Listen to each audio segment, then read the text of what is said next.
morning, and thank you so much for choosing KBC Channel 1 and Good Morning Kenya as your channel and show of choice this sixth day of October 2022. We have a lot in store for you this morning. Also taking cognizant of the fact that today is actually D-Day in Parliament. Battle of numbers will actually be put to context by the National Assembly Speaker. That and so much more is what you're following up for you. Also beyond our borders here in studios, we have interesting conversations coming your way up until 10 a.m. Not forgetting how our dailies would be looking like. Many thanks for making time. I'm Doreen Arange Okello. Steph. Yes, Doreen, you've mentioned Parliament and this being the last day, and yesterday I couldn't help but enjoy some of the light moments that the members, were making in the House, because some were not used to some of the House rules that are there.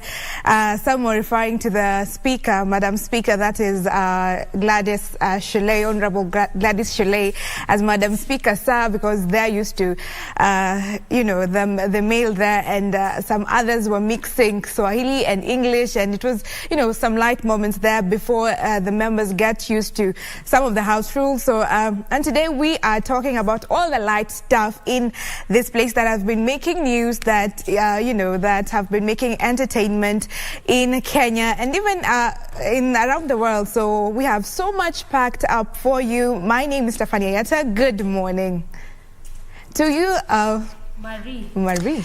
Thank you so much, Stephanie, and thank you, Doreen.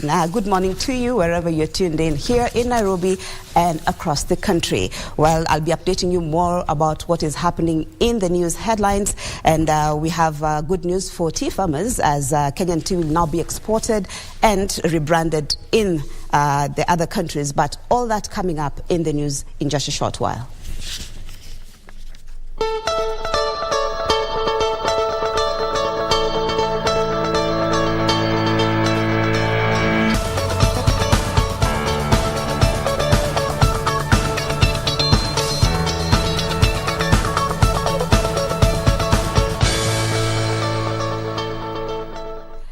Good morning once again. It's the 6th of October 2022, and we are ready to update you on the news. Ugandan President Yoweri Museveni has apologized to Kenyans and President William Ruto over antagonistic tweets posted by his son General Muhoozi Kainerugaba.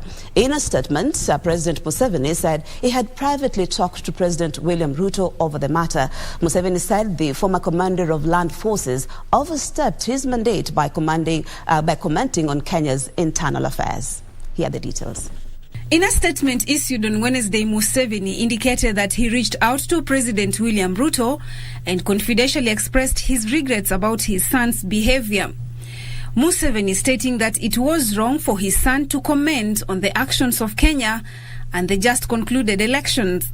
In a series of controversial tweets, Muhoozi claimed he only needed 2 weeks for his army to take over Kenya's capital city, Nairobi, saying, and I quote, "It will take us, my army and me, 2 weeks to capture Nairobi. And after we capture Nairobi, where should I live? Westlands or Nairobi?" End of quote. He later followed up with calls for borderless East Africa community, this eliciting reaction among Kenyans online who responded to the tweets, some expressing displeasure, noting that this threatened to create a democratic row between Kenya and Uganda. On Tuesday, the Ugandan Ministry of Foreign Affairs distanced itself from the tweet, saying it does not conduct its foreign policy and other official business on social media. Muhoozi has since been dropped as Uganda People's Defence Force Commander for Land Forces. Now, Kenya is seeking to brand its tea to give a distinct global identity to ensure farmers earn more from the produce. President William Ruto says Kenyan tea is still exported raw to international markets, rebranded and resold at a premium, with Kenyan farmers missing out on additional earnings. President William Ruto has directed the Ministry of Trade to develop a Kenyan tea brand to guarantee farmers good returns from their produce. Ruto says Kenyan tea sold at the international markets is repackaged, rebranded and sold as a premium product, with farmers losing out on the earnings from secondary sales. We can focus. For a very long time, Kenya has produced tea that has helped everybody. Brand their low quality tea. I think it is time we help ourselves. We have helped everybody, it is fine. President Ruto says repackaging will ensure Kenyan tea get distinct global identity that will raise the stature of Kenyan tea globally, increasing farmers' earnings.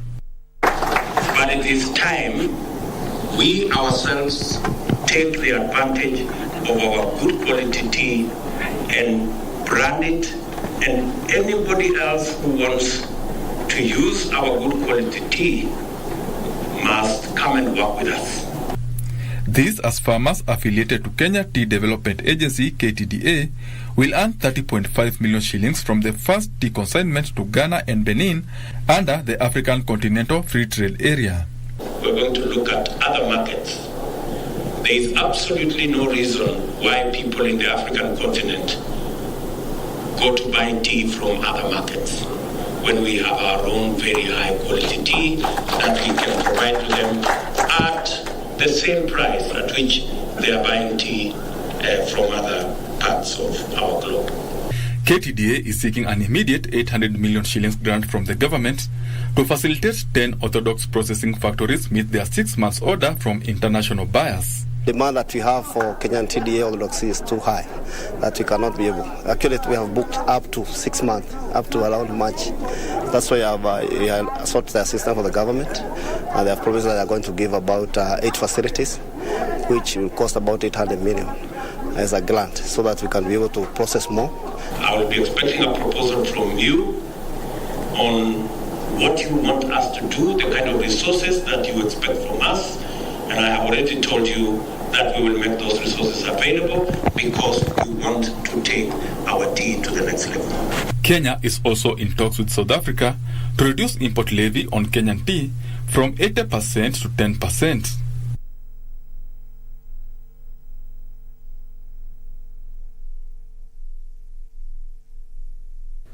Now, the Kenya Union of Journalists has written a complaint letter to the Judicial Service Commission seeking intervention over increased media intimidation and frustration by the judiciary. The protest coming after Kenya Broadcasting Acting Editor-in-Chief Millicent Awor was summoned by trial magistrate Eunice Nyutu over alleged contempt of court over a news item or news items aired in relation to the multi-million shillings National Youth Service scandal. Meanwhile, the Tuko news editor, who had been sentenced to serve 5 days in jail without the option of a fine, has since been set free by the High Court.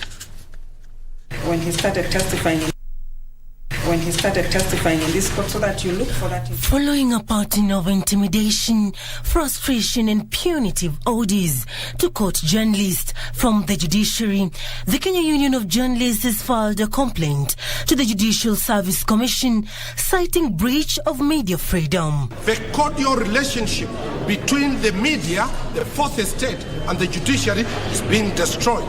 And you've seen the magistrate who is hearing this matter behaving as if this is a personal matter when the prosecution actually brought the complaints before her. And therefore we say this is an assault on freedom of the media, and we are ready to fight and protect freedom of the media to the bitter end. In the complaint to the Judicial Service Commission, the media fraternity now seeks intervention of the Commission after Kenya Broadcasting Corporation Editor-in-Chief Millicent Awor received summons of alleged contempt of court over a news item aired in March in relation to the multi-billion shillings NYS scandal. The union says there are clear avenues to be followed by those aggrieved by the media, and prosecution which is aggrieved should have applied itself to the same instead of using the courts to attempt to muzzle free speech space. And I'm sure the judge and the Office of Director of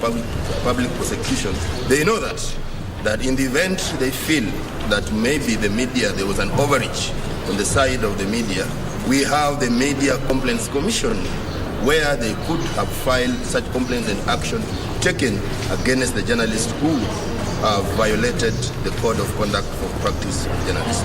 It terms the president's an affront to freedom of the media, and which might lead to boycotting of judiciary coverage, something that will be unfair to the public. This is an issue that even can lead for the media to black out. How will Wanjiku know what is going in the court system.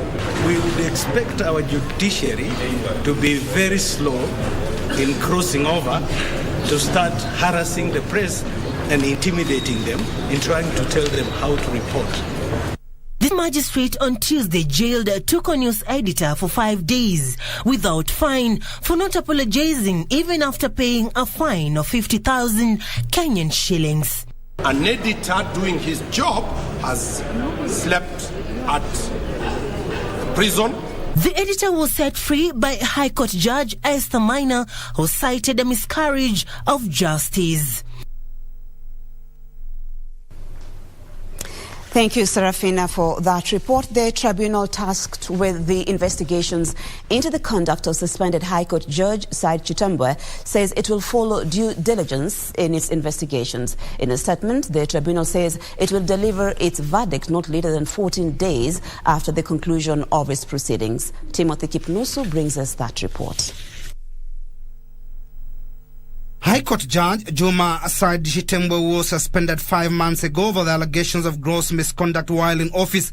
Will have to wait a bit longer to know his fate. The hearing of the tribunal tasked with the investigations into his conduct is still on with its hearings. The tribunal in a statement says it will continue to inquire the matter expeditiously and without compromising the judge's right to due process and a fair hearing. Retired President Uhuru Kenyatta suspended Justice Said Juma Chitembwe on 19th of May and appointed a 12-member team to inquire into the allegations against the judge and determine his suitability.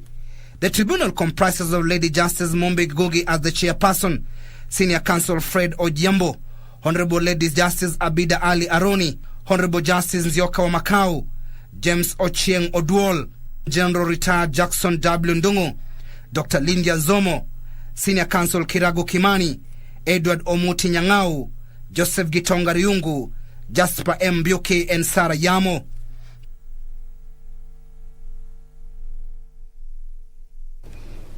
And to some sad news now, where a somber mood engulfed Mwangi village in Gatundu South during the burial of 3 family members victims of a building that collapsed in Kirigiti, Kiambu last week. The kin now want the investigation conducted, that is, to establish circumstances under which the story building collapsed. They now also want the county land and housing departments investigated over allegations of gross professional misconduct.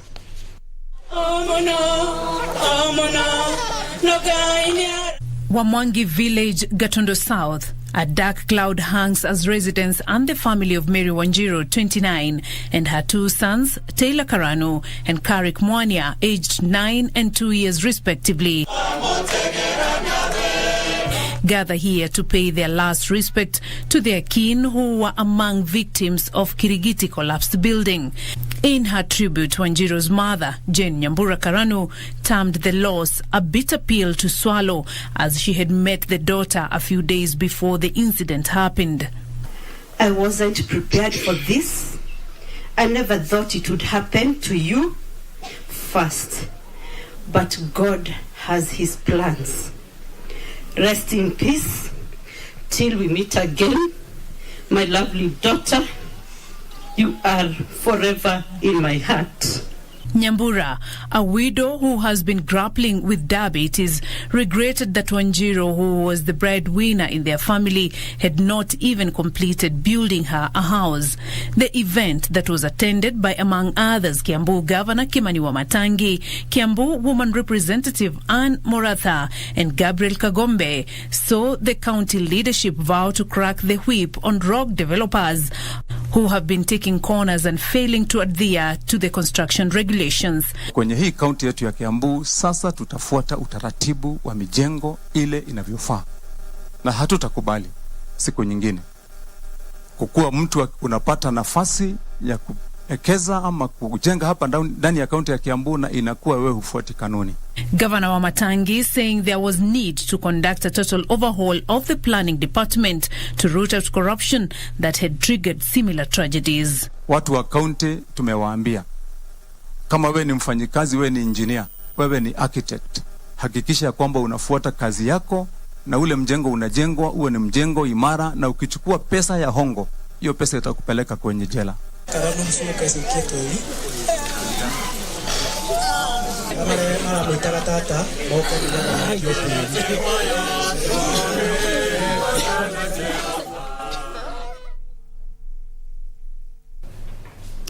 Our condolences to the family.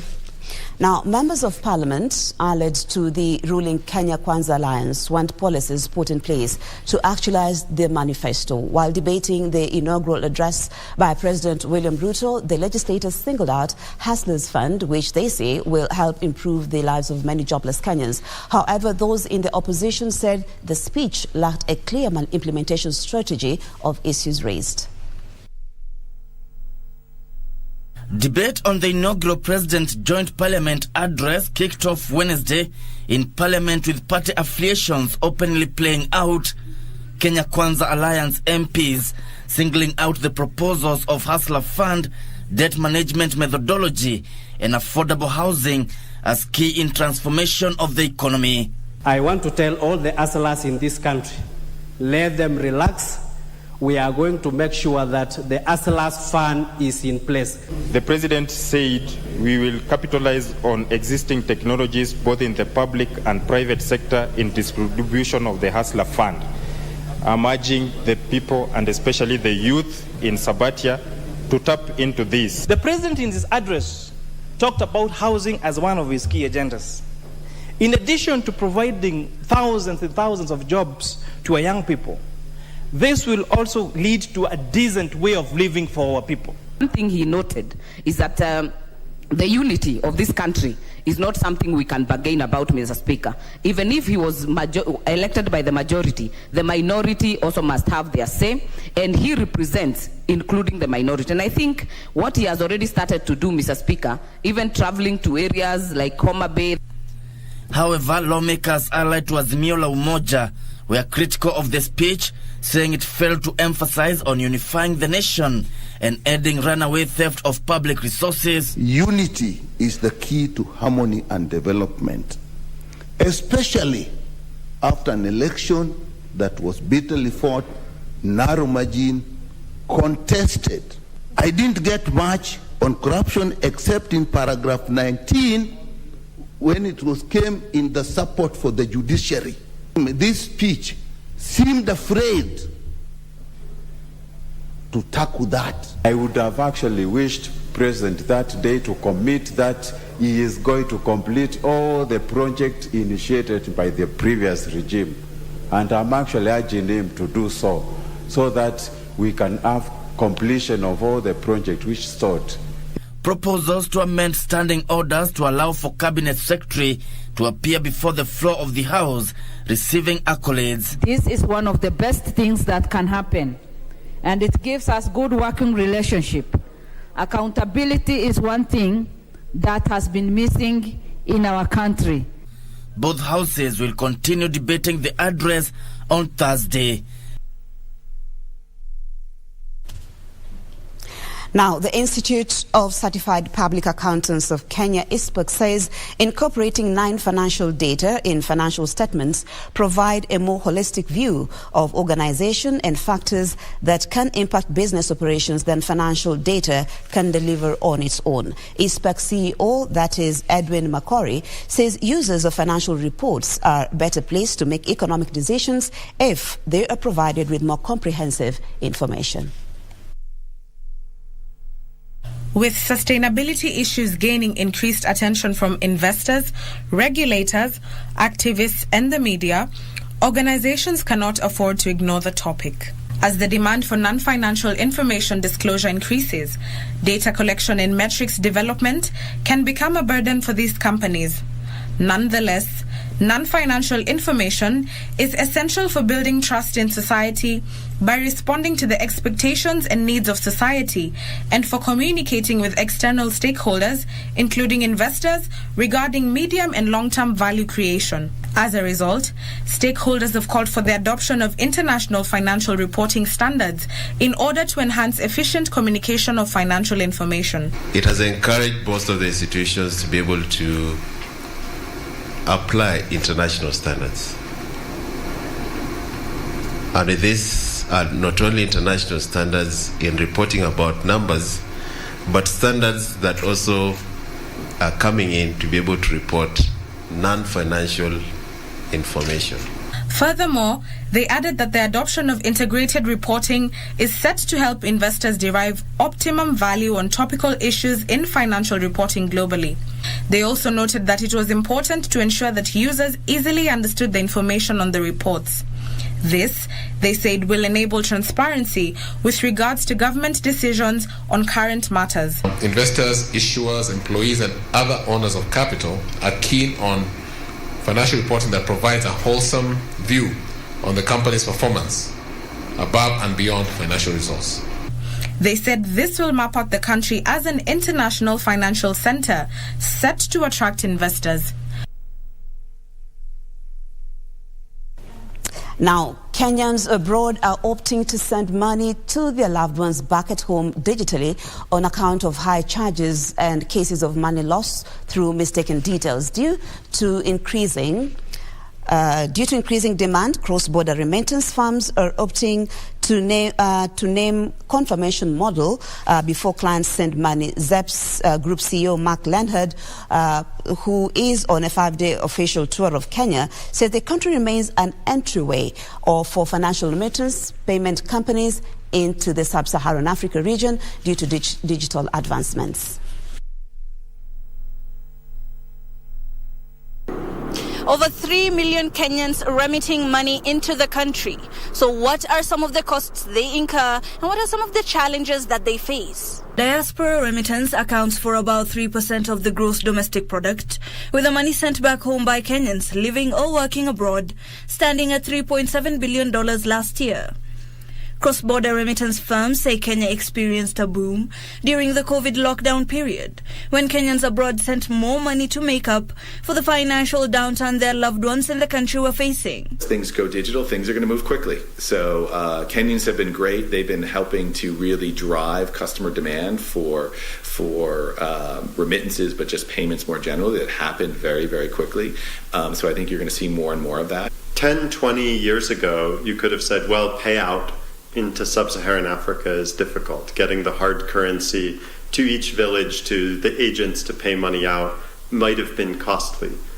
But of course, we live in an era of M-Pesa. We live in a world that has very much been shaped by mobile money. They say due to this, many individuals opted to shift to digital payment methods, which cut their transaction cost by more than half. You will be paying under 3% to send that money. It's cheaper, far cheaper than many of the Hawala options. And so we've actually seen over the years a migration of people who used to be sending through Hawala, who now find it's a lot easier to send money from my bed on my smartphone, to send when I know it's going to be secure and it's going to arrive in minutes, and to send the most affordable way. Primarily consumers, so sending a P2P, C2C type model where consumers are sending other consumers. On average, remittance costs the sender more than 6%, and shifting to the digital platform would reduce this by half. Money transfer firms are now linking up with other payment service providers and banks to ensure seamless service for customers. You can send to M-Pesa, you can send to almost any major bank in the country, you can send to SACCOs, you can even send to cash pickup that agent at the end of your block if you so desire. Now, most of our users are sending to M-Pesa or sending to bank accounts, but we try to make it possible for people to choose as easily as tapping on the screen of their smartphone. Ideally, someone remitting money into the country should only pay 3%, but the challenges are proving to make these costs even higher. Hibak Said for KBC Channel 1. Thank you, Hibak, for that report. The government is calling on Kenyan business councils and associations to do more in scouting for new markets and encourage investments in countries like Egypt and countries across the continent. Deputy Director in charge of international trade at the Ministry of Trade, Investment and Industry, that is Sylvia Kaburu, told an Egyptian Kenyan Business Bridge Forum that in order to boost trade with Egypt, Kenya has dispatched a special government commercial attaché to act as a liaison officer for trade activities. Statistics from the Ministry of Trade, Investment and Industry indicates that exports from Kenya to Egypt totaled 36.53 billion shillings in 2010, with both countries seeing the trade grow to 70 billion shillings in 2021. Kenya exported 21.18 billion shillings, while Egypt exported to Kenya 48.89 billion shillings worth of goods in 2021, indicating that the trade imbalance is in favor of Egypt. Kenya is now seeking to reduce this gap through invigorated business partnerships. The government of Kenya has formulated business-friendly policies to support the growth of the sector, and there is need for continued cooperation between the government and the private sector to realize the potential. Egypt has undertaken to reach a new $1 billion target in bilateral trade through renewed business ties with Kenya, adding that Kenyan businesses should tap available opportunities and explore new areas. I also urge my Kenyan sisters and brothers to engage with their Egyptian counterparts to explore the rich avenues for cooperation in these two industries, which represent a great deal of untapped potential in the Kenyan market. Kenyan businesses say that despite teething problems, they are willing to do more to grow bilateral relations with Egypt. One of the things that we've definitely looked at is, Egypt is one of the most cost-effective markets for manufacturing in Africa, not just as a comparison to Kenya, but when you compare them to any other nation in Africa. This definitely means that they're able to export products more cost-effectively than Kenya is the other way. So you find that Egypt exports a lot of products not only to Kenya, East Africa, but all over Africa. Now, away from the general news now, we go into sports where Chief of Defence Forces General Robert Kibochi has promoted Corporal Justin Chepkosgei to Sergeant following her silver medal win at the 2022 London Marathon. Sergeant Chepkosgei scooped the silver medal with a time of 2 hours, 18 minutes and 7 seconds, and was thankful for how the Kenya Defence Forces takes care of its athlete, more so with special regard to physiotherapy. Investiture of the rank of Sergeant to Chepkosgei was witnessed by the Commander, Kenya Army Lieutenant General Peter Njiru, Assistant Chief of Defence Forces in charge of personnel and logistics, Major General Mudhori Kyogu, Canon Benjamin Kiprop, and Defence Forces Sergeant Major Elijah Koranga.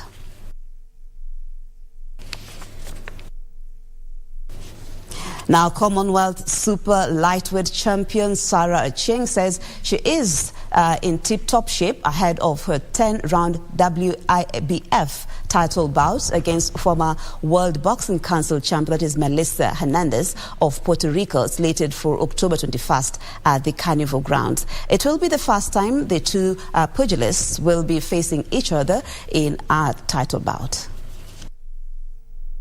After missing the trip to the United States of America for the Women International Boxing Federation title fight against Ikram Kerwat of Germany in June, Achieng, the Queen of War, says she's ready to deliver her dream results. Opponent yangu kusema ukweli sijakuwa na time ya kumwangalia kwa sababu mimi nadhani ya kwamba hiyo ni kazi ya coach wangu. Anaenda anafanya survey and I evaluate, and then from what come up now, the outcome ndiyo anakuja ananiambia wacha tufanye ABCD. Achieng said she has trained hard and is confident that she will overcome the opponent. Sitaki pressure na sitaki kuwadanganya, so wacha tu mkono itembe na to witness tu venye itakam. The angel war is coming. Our words were echoed by the Kenya Professional Boxing Commission chairperson Ruben Dolo, who stated that Achieng can face any opponent. Tungependa sana wananchi wajitokeze kwa wingi kwa sababu ni siku nyingi mapigano hajakuwa katika nchi yetu. Watu tunataka sasa tena waweze kurudi kwa arena, na mimi nafahamu kwamba Wakenya wamekuwa na hiyo hamu sana ya kuwa na hiyo pigano. Boxing had gone down a bit, but now with the new Sarif in town, and someone who is very passionate about sports, we are going to make sure we anchor this into our day-to-day program so that we come up with a way of promoting sports. The previous fight, which was to take place in Cleveland, Ohio in June this year, was cancelled after Achieng failed to get a USA visa. Hernandez and Acheng has never faced each other in any other fight, and it will be interesting to see how the two boxers face against each other. For Prime Edition Sports, I'm Daniel Mwendwa. Well, that story by Daniel Mwendwa brings us to the end of the bulletin this morning. Thank you so very much for your time and keeping it Channel 1. Remember, we still have more news coming during the day, so you can catch up with the news in our subsequent bulletins, especially at 1 p.m. So right now we take a commercial break and we'll be back with the headlines.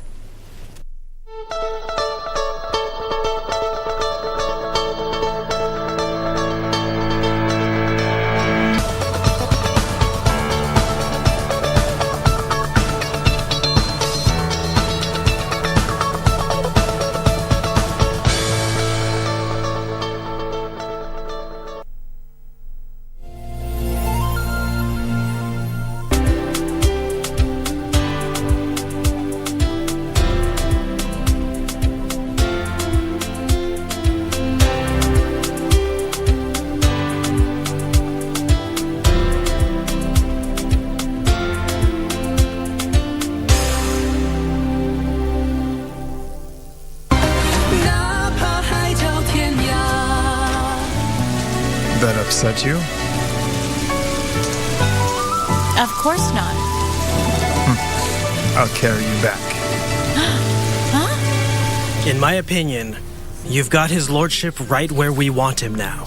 Now it's time to break that tender heart of his. Not yet. If it takes my whole life, I'll slaughter every single one of you! Let go of me! My lord, casualties are unavoidable. Our father is no longer a threat. Please show mercy to the rest of us. Isn't she the avian princess? I think what Zeno said is right. If it's over, you should make it clear to him. It can't really be finished if he's not aware.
Welcome back. Now we move on to the newspaper reviews, sample the different dailies, see what we have today.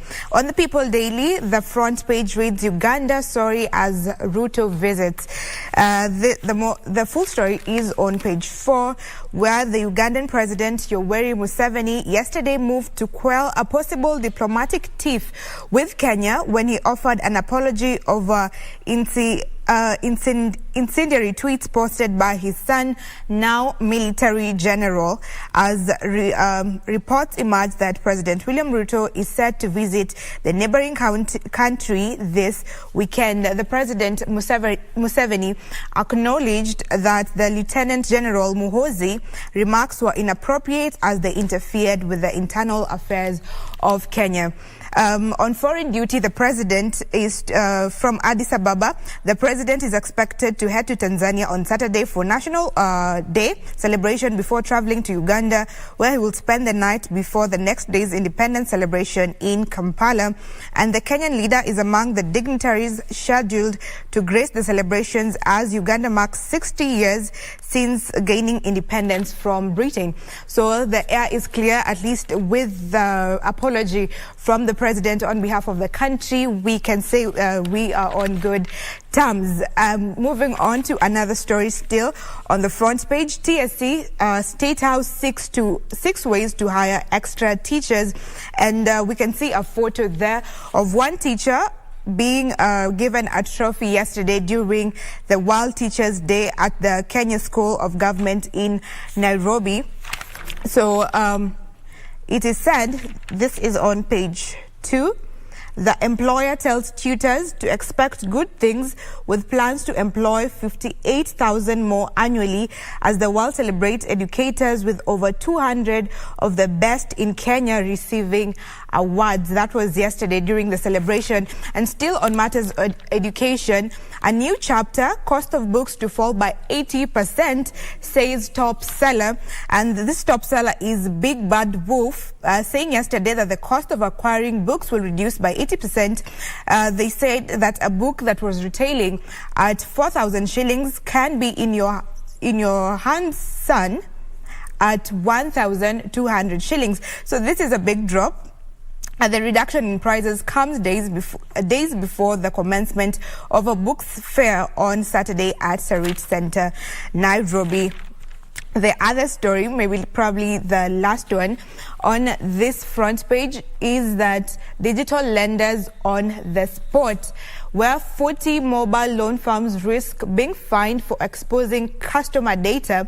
The Office of the Data Protection Commission has Aga Khan University Hospital in its crosshairs.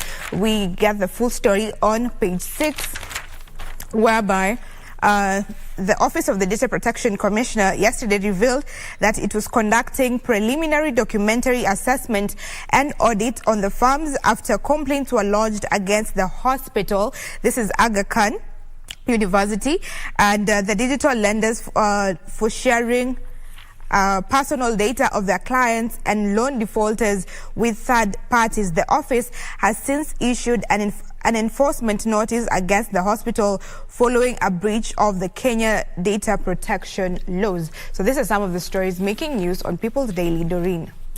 On the front page of the Daily Nation, why majority leadership is a do-or-die affair for Kenya Kwanza. And of course, this is also Azimio, as you already rightfully put. Today is the battle of numbers in Parliament. We expect the National Assembly Speaker to make that ruling. Remember that also this is a very lucrative position in the National Assembly, that majority leader slot. But also what is really coming out is that the side that will take the majority will actually be the one with more representation in the various committees in Parliament. They will also have that leeway to attend to the first order of business, which will be to vet the President William Ruto's cabinet nominees. The concerns being raised is that Azimio's controlling this committee would mean a hostile report will mean that a hostile report is inevitable, as the coalition's lawmakers have openly vowed to reject nominees facing criminal cases. Remember, there has also been a lot of conversation in respect to Chapter 6 of the Constitution, Leadership and Integrity, and where it lies, given the fact that some of those nominees really have active cases in court. So we wait to see, I beg your pardon, how this ruling will come forth. Also, remember that on Tuesday, where Parliament officially opened its first sitting, the first day, there was that particular debate that was ongoing, and this was just in respect to help the National Assembly Speaker make a proper decision in who has the numbers in Parliament. So there's really going to be an interesting day to just see how all that will pan out, given the fact that both factions still maintain they carry the day in respect to who has the majority in numbers. Away from that, 40 digital lenders probed for misuse of personal data. This has been an ongoing conversation over times in respect to some of those digital lenders.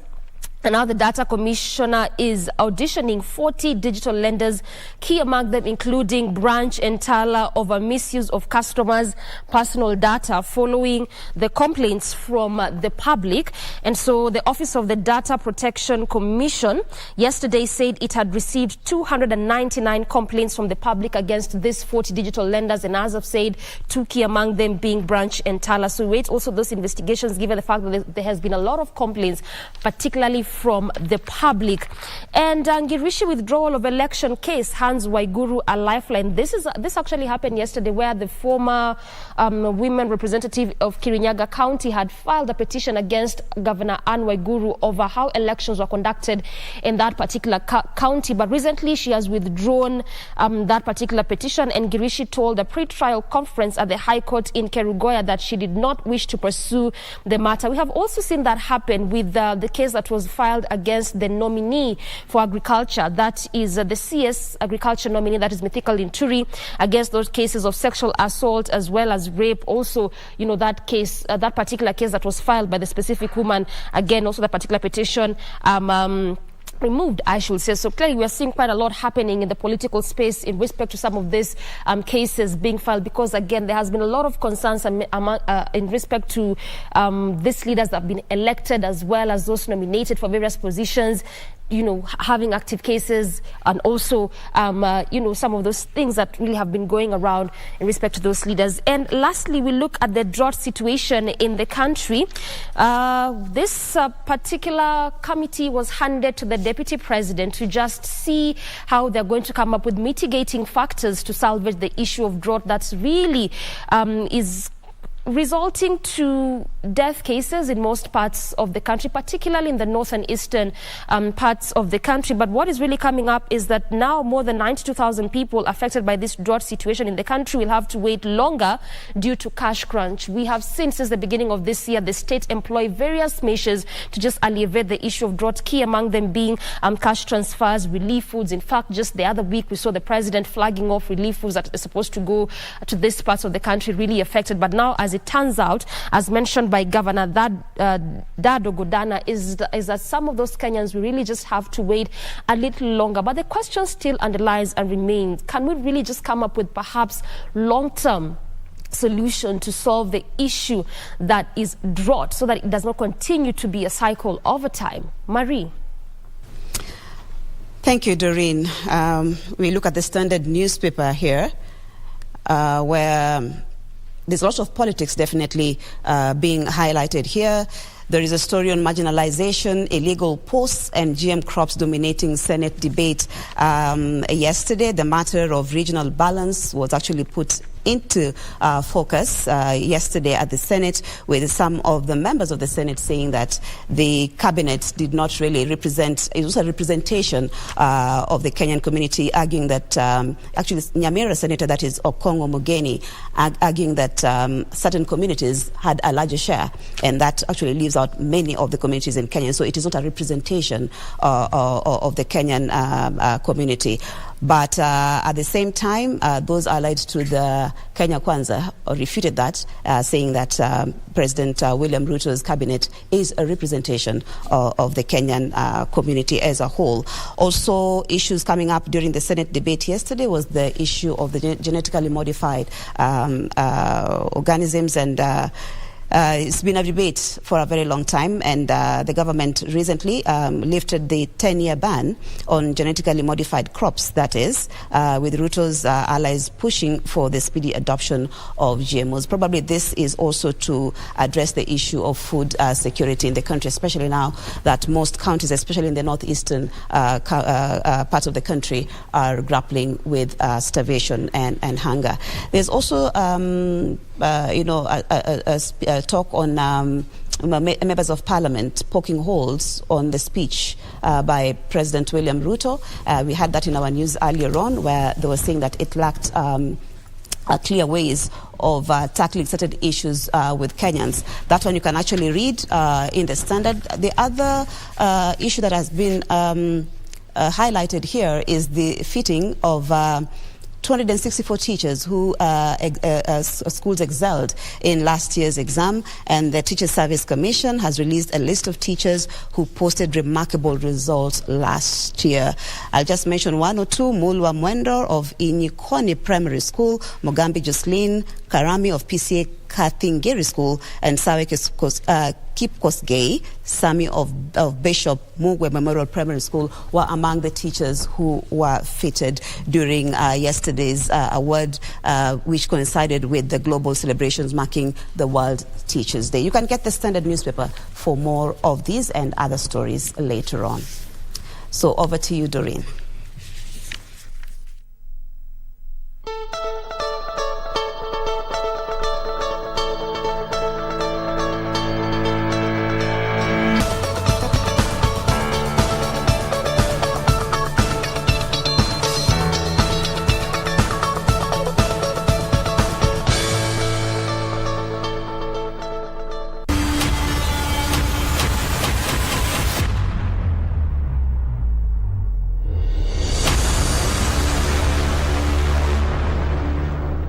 The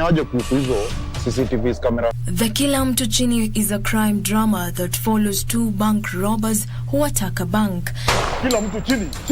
A reporter who was in the banking hall at the time finds himself in the safe room together with the bank manager. At the end of the month, we have like 100 million minimum in the system, not the safe. The film is directed by Joan Kabugu. I remembered some of the banks that went down a few years ago. And those banks, the stories of those banks inspired part of the story. Kila Mtu Chini cast comprises Wakio Mzenge, Brian Abaja, Rebecca Mwangi, Douglas Muigai, and John Degwa. I scout for talent. I'm always constantly looking out for good talent. I see good talent. Some of the people I've worked with, they've never even been on a film set. Having been in the industry for more than a decade, Joanne appreciates the tremendous growth, adding that the industry continues to create jobs for talented Kenyans. We really now realize that, to make a film, even to make a TV show, there's many parts, many moving parts. And all these moving parts mean that people are getting paid. Meaning, when a project is commissioned, is financed, it means that it is able to employ roughly minimum of 20 people, maximum of even 100.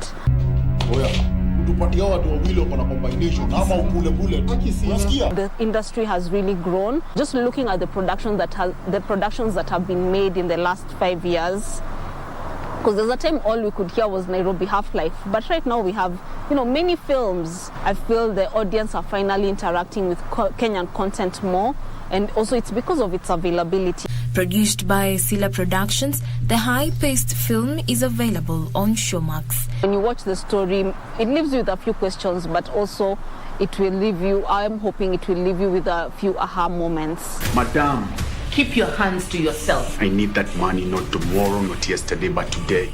Jacqueline Masharia for Cinemas and Theatre.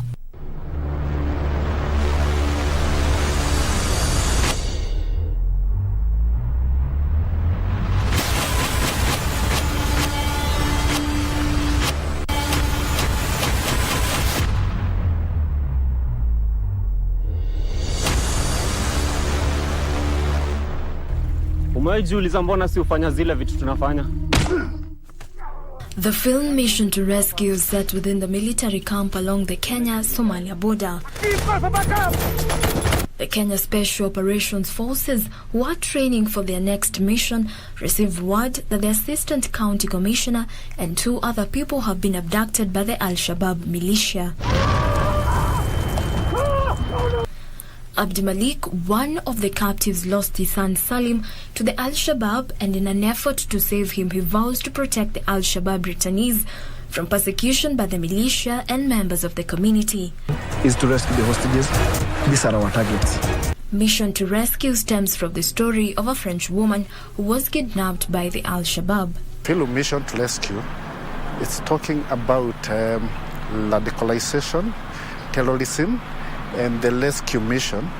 That is what our security organs go through as they rescue the hostages. This time when there is this French lady who was kidnapped in Lamu by the Al-Shabaab terrorists. She was taken to Somalia just before the Kenya Defense Forces was deployed to Somalia to launch Operation Leadership. That is what stimulated or inspired this story. Produced by Kara Lois Wamboi and directed by Gilbert Lucalia through Foxton Media Company, the film cast features Warsame Res, who is a Somalia model actor and voice-over artist. I was the lead of the Al-Shabaab terror group. It was a funny role. I've learned a lot in that role. Being an actor, you need to walk in the shoe of someone who's a murderer, who's a dictator. So, and then there were different characters in the movie within Salim only.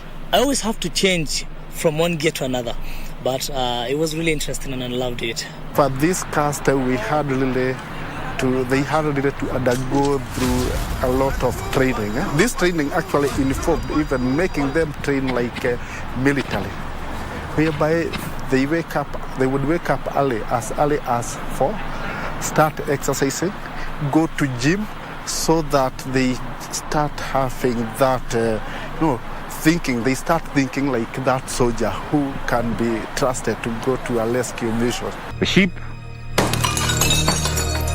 the sheepdogs, and the wool. Mission to Rescue was selected as the 2021 Kenya entry for the Best International Feature Film at the 94th Academy Awards. So with the government having come up with some of these commissions, like Kenya Film Commission, who are supporting our film industry a lot.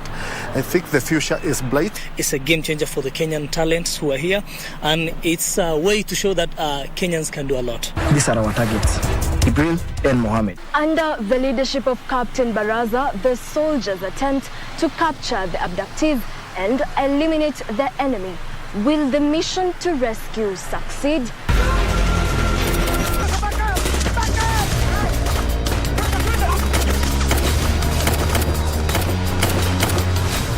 Jacqueline Masharia for Cinemas and the Theatre.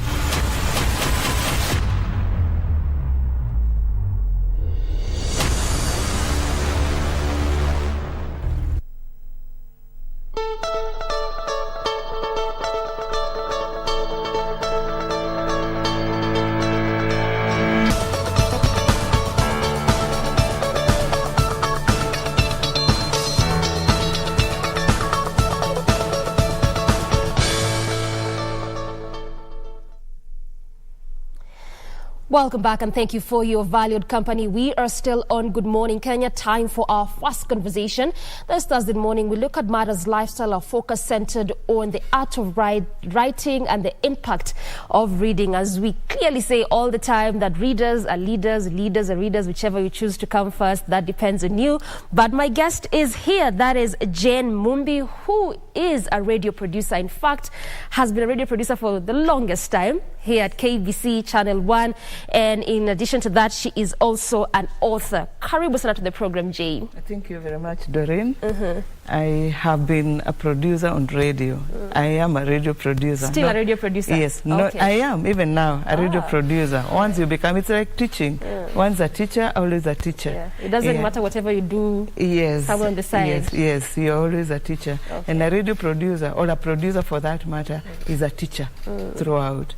Because by the virtue of being there, telling stories and doing programs, you are teaching. You are teaching your audiences, you are teaching the public. So I am first a teacher. I actually was a teacher once. After doing my high school. There was that stint of time that we between high school and going to university. I am from that period whereby we did high school twice. It's coming back. You went to secondary school, you went to high school. What was called the A-levels. And the O-levels. The O-levels and the A-levels. Your generation does not understand some of these things. Yeah? You're not aware of these things. You're not aware. But why would you judge my generation does not know these things? No, because you have not experienced these things. You hear about them. Sure. It's different from hearing and experiencing. It's different. I went through that process. So after A-levels, A-levels was considered high. It was called, actually in the village where I come from, you're called that girl from higher. It's higher education. Then after that, now you could go to teach in secondary school. So that is where I started before going to train as a radio producer. Yes. And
I wrote another one, I deleted, and another one. And before this book came about, I had gone through.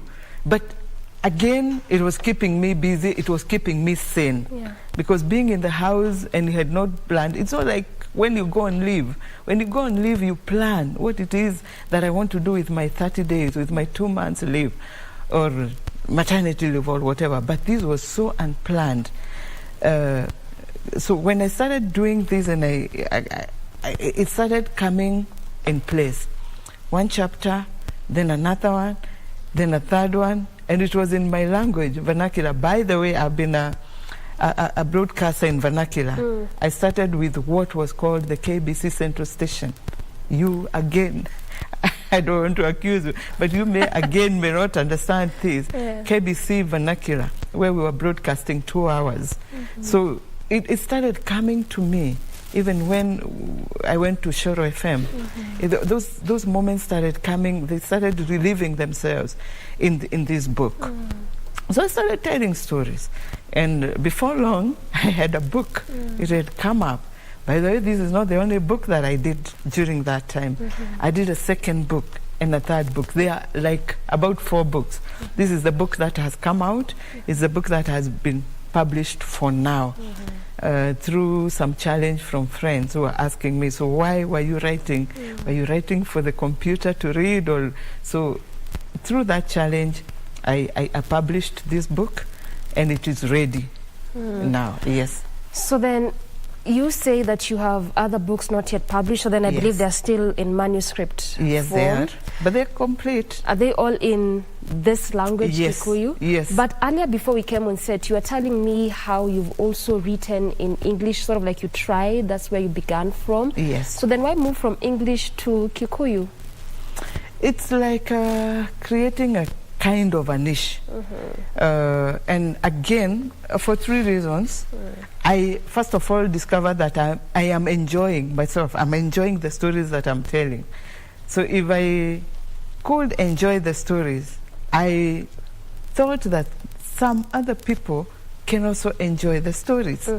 These are stories about me while I was growing up. It's about my friends, it's about my brothers, it's about my sisters. So if I can enjoy them, my sisters will enjoy them. I assumed.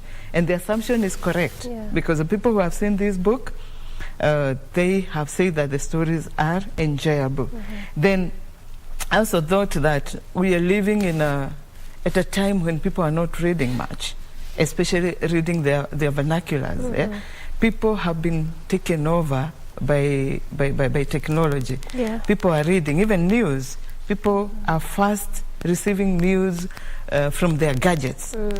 Even before they watch television, even before they listen to the radio, they read the papers. And the culture of reading is disappearing. So to bring kind of back that, and then to learn the language, because our children, my children, my daughters, my sons, they sometimes I speak to them and you can tell in a sentence they only probably picked a word or two. And I thought it's a good time to let them start learning to read and understand their language, where it is that their parents, their mother has come from. My youngest child is about 15. She is about now to read, and first of all, she could only enjoy the pictures in the book. Not understand the language. Yeah, although I do speak to her in the language and they understand. Now she can read a sentence and two, and if she does not understand a word, she can ask, and then she can make sense of the book. Okay, I hear you. I want us to take a very quick breather. When we circle back, Jane, we look at now the contents inside the book and the message it passes across, as well as which demographic it touches. Time for that breather. We circle back with more of this conversation. This is still Good Morning Kenya. Stay with us.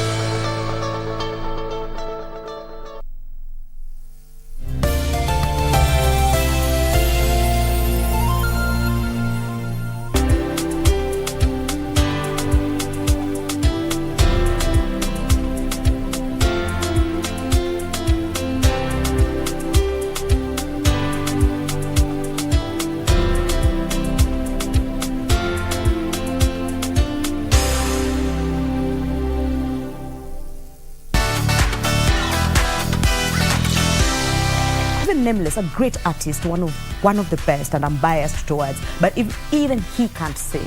He sings as if he's talking. Yasinski, please start a songwriting workshop.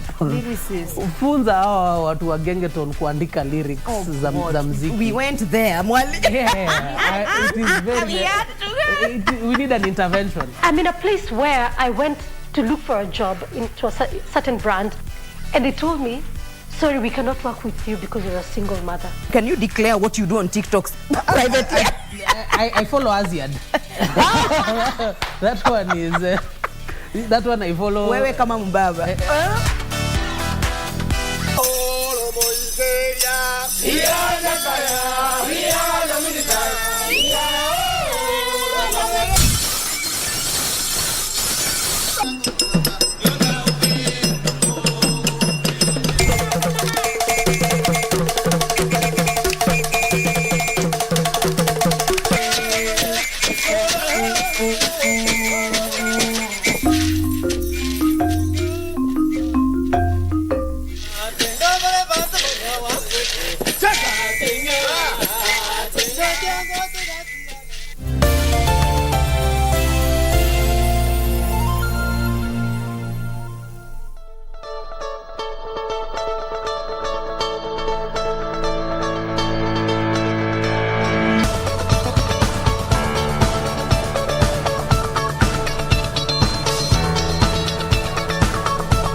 Exactly 27 minutes to the top of the hour. You're still on Good Morning Kenya, and we are continuing with our fast conversation, still touching on the art of writing, the impact of reading. My guest is still here.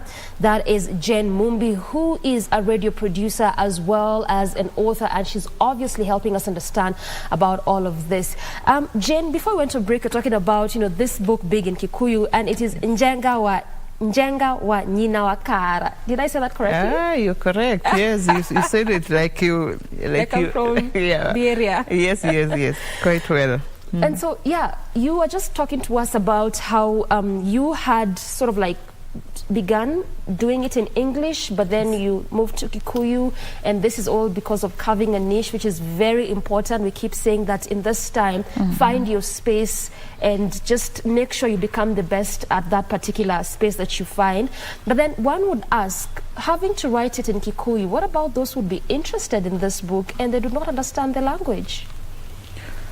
I don't know. Have you gotten such kind of comments? I don't know about them, but yes, those comments have come. It's even been suggested to me that I translate the book into other languages like Swahili and English for wider reach. It's been suggested. It's something worth thinking about. Not right now, maybe later. Right now, it's about concentrating. Yes, the space you talked about. It's concentrating. Even in the other books are also in the same language. They're also in Gikuyu. It's called Gikuyu. And this book, let it first go to the people it is intended for.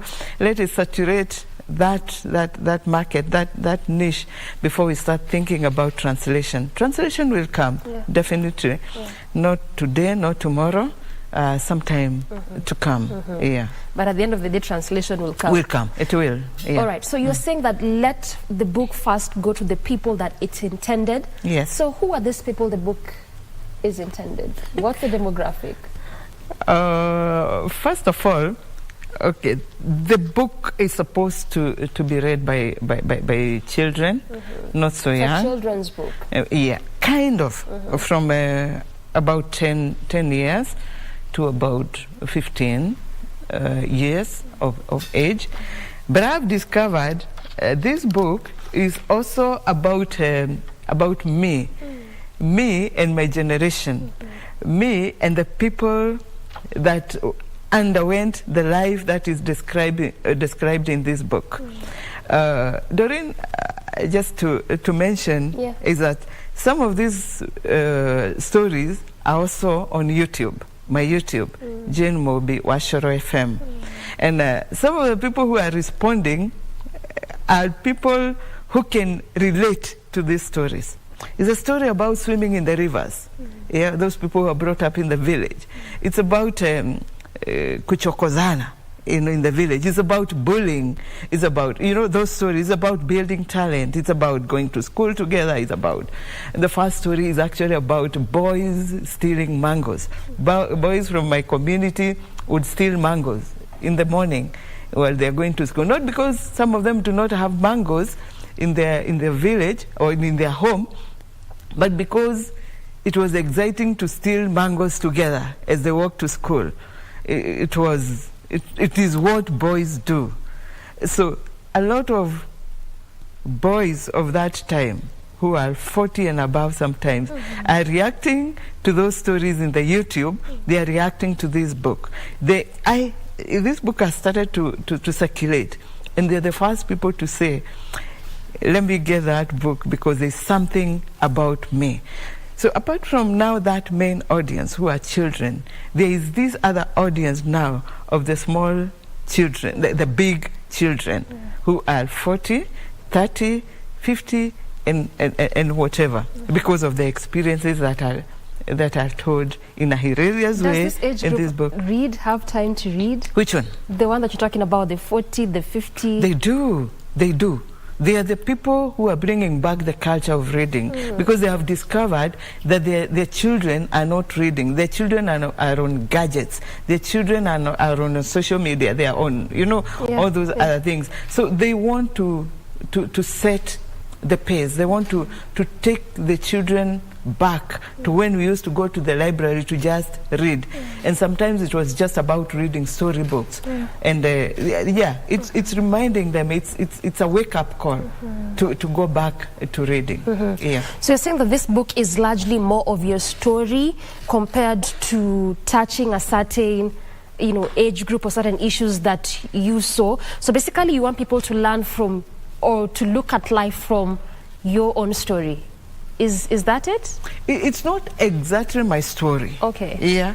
It is a story of the young adults who led a story, who led a life, an interesting life, because ours was very interesting life compared to the children today.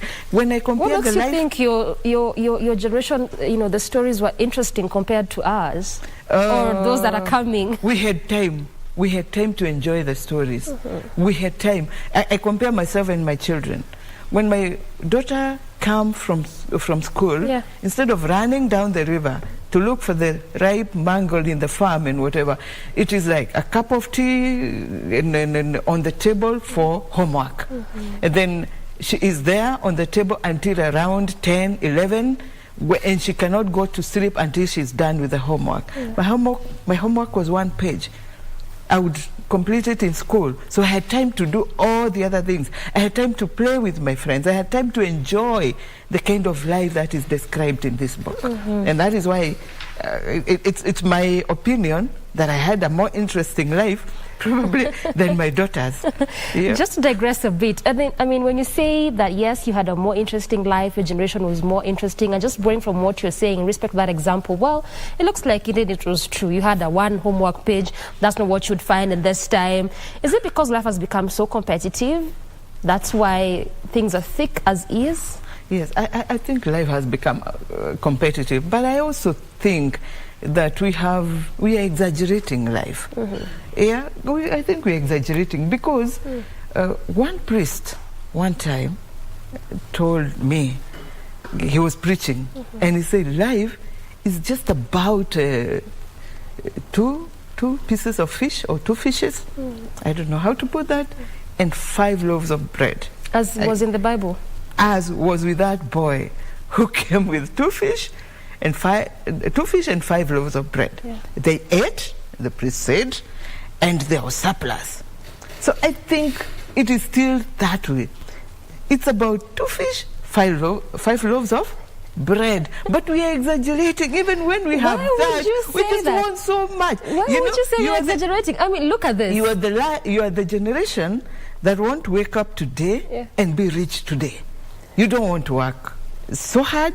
I saw one conversation on one television one day. It was a conversation with young people, and they were saying, I want to get rich. I want to get rich so much. And then the person who was interviewing them was asking, so it does not matter the process. No, they were saying, no, the simpler the process, the better. I can wake up with $1 million today and another $1 million tomorrow, and drive a about competition. I don't think when I grew up, my mom was competing with the neighbor, or as children were competing with the neighbors' kids. It was not like that. Children nowadays even know the price of the shoe they're wearing, and they would tell their friends, "This shoe I'm wearing is 5K." I do not know how much the dress I wore would cost that time, and I would not even think of asking. So that kind of, I guess it's about these times. Yeah, it's the changes that we have, and again the exposure we are exposed. We are exposed so much more than I was exposed. Maybe when I grew up, I was only exposed to the children I went to school with, to the village life, to just around some vicinity. Nowadays, with the gadgets, with the phone, you can see the whole world, and so you can compete with the whole world. And that now informs the shift and how dynamic things and life has been altogether. So aside from just picking around those stories that perhaps what you saw while growing up, more like contrasting that and this generation, because anytime we talk about anything actually in these days, we keep saying, back in the days, things looked something like this, which is not quite the case scenario right now. But also, there's really quite interesting things I picked out from, looking at the profile in respect to this particular book, addressing issues of bullying, addressing issues of talent. And perhaps we can begin from that, because these are things that, regardless of generation or time, they just seem to be this unending negative vices. And schools talk of, primary schools, high schools, whatever. It looks like it's just more like a cycle. Talk to me about this issue, because it's also one of those things that you've addressed in the book. Oh, yes. The book talks about bullying. But the bullying of that time, I wouldn't say it was better than today. Because Bullying is bullying. It's bullying. It's bad. It impacts negatively on the person who is being bullied. And just like it does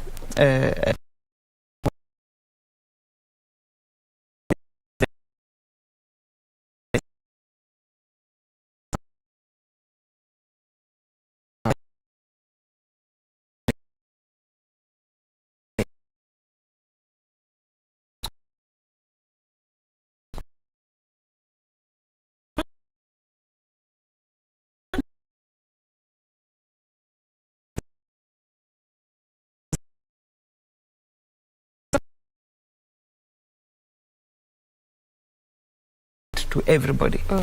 Nowadays, a child community. Yes, it belongs to the community.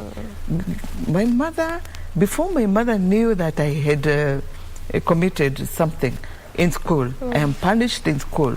And if I'm punished in school, I would never, unless my brothers come and say that I was punished, I would never come and discuss it at home. Because the immediate reaction from my mother would be, kwani ulikuwa umefanya vizuri ndio uadhibiwe. And so she would add on to that punishment. You know? And not take your side. She would not.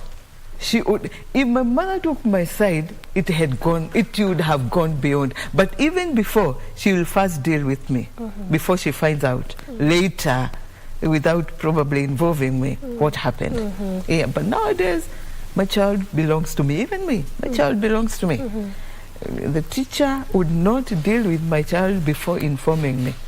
Yes, and when I decide about my child, the teacher is like, all right, ni mtoto wako, deal with it. So things have really changed. They have changed. Times have changed. Yes, they have changed, yes. All right. There's also that one aspect of talent. Of course, you won't go into all the contests, but just picking what is more like similar then and now, which is what is revolving around the book. And we are seeing in this new system, which we are also aware that is still under review, more of it being a talent-based as opposed to what we are used to in the 844 system.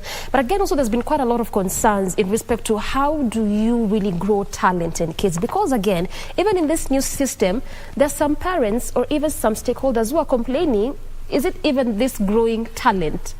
Based on some of those activities we've seen even online and how children are told to do or how they're told to perhaps do some kind of activities or whatever it is that they're told to bring. So then how do you really grow talent in kids? Because we are also aware as the world is as we continue to move, it's more shifting from just what you're taught in class to more of what is inside of you in terms of abilities. How do you grow this, and what really have you captured in that regard? Okay, the book captures the growth of talent.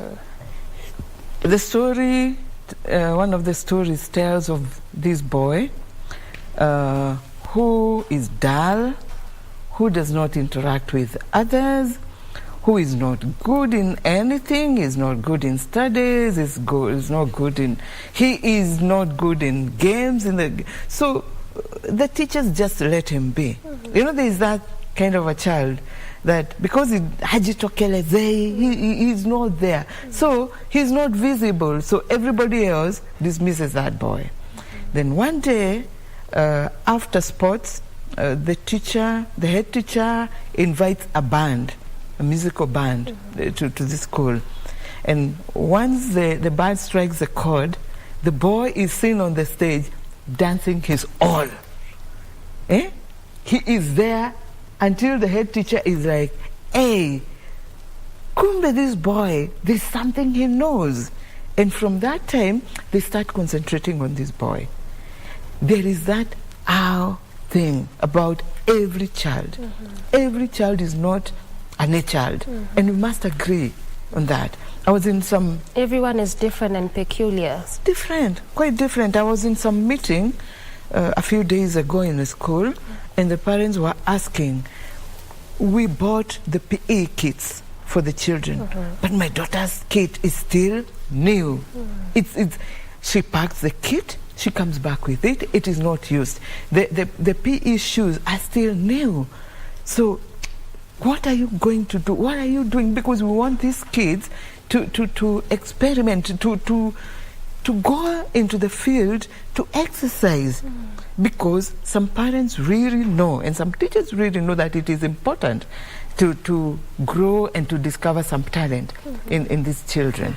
And as parents, we agreed that we want some day or two during the week to be dedicated, even if it is a few minutes, to go to the field.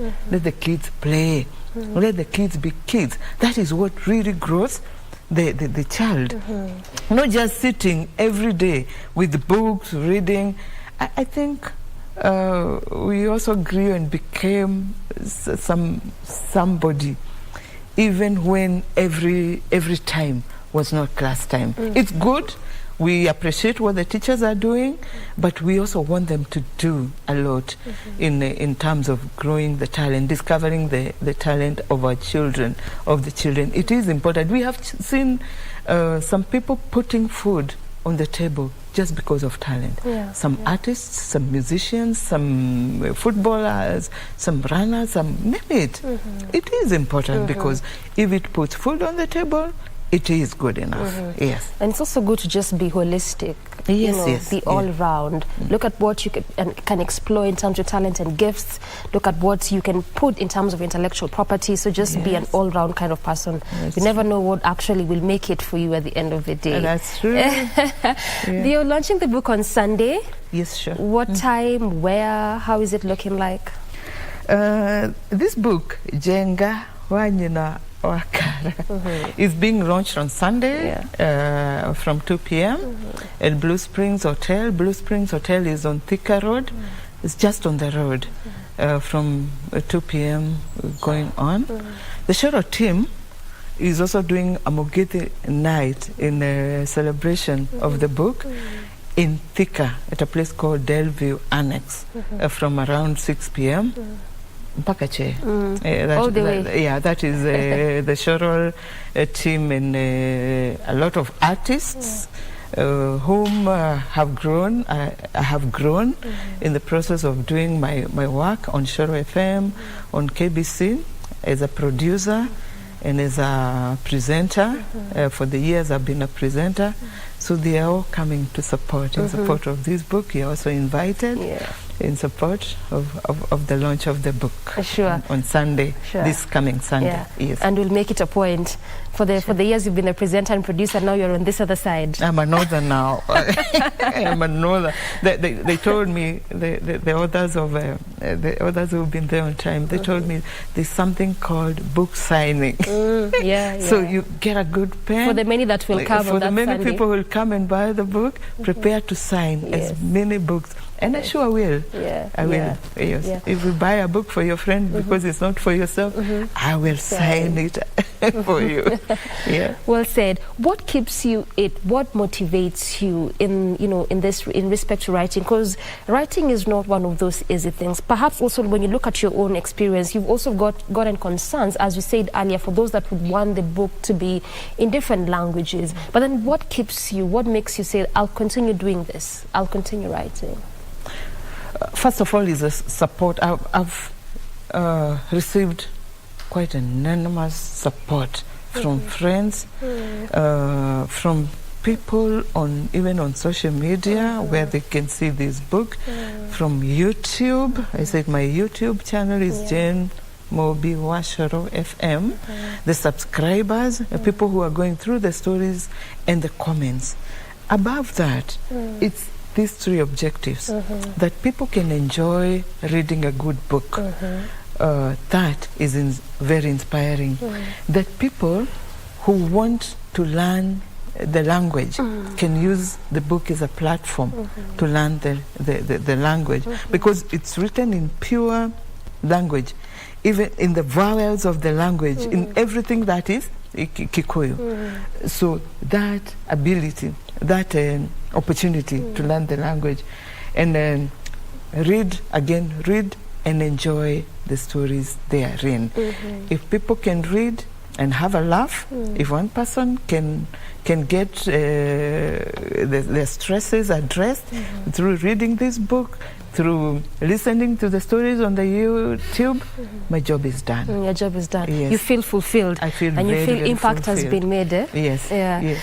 There's also one thing I'd want us to address. We can talk about the books and writing. Many of them, you already have 3 underway, yet to be published. This is the first one to be published. Yes. But you also alluded to this a bit earlier. There's this thing we call the culture of reading. That's why even earlier on I asked you, this age of 40, 50, which could also be more like the target audience kind of, do they even have time to read? And let's not even talk about my generation. You talked about us being on the socials, but then how do we revive the culture of reading?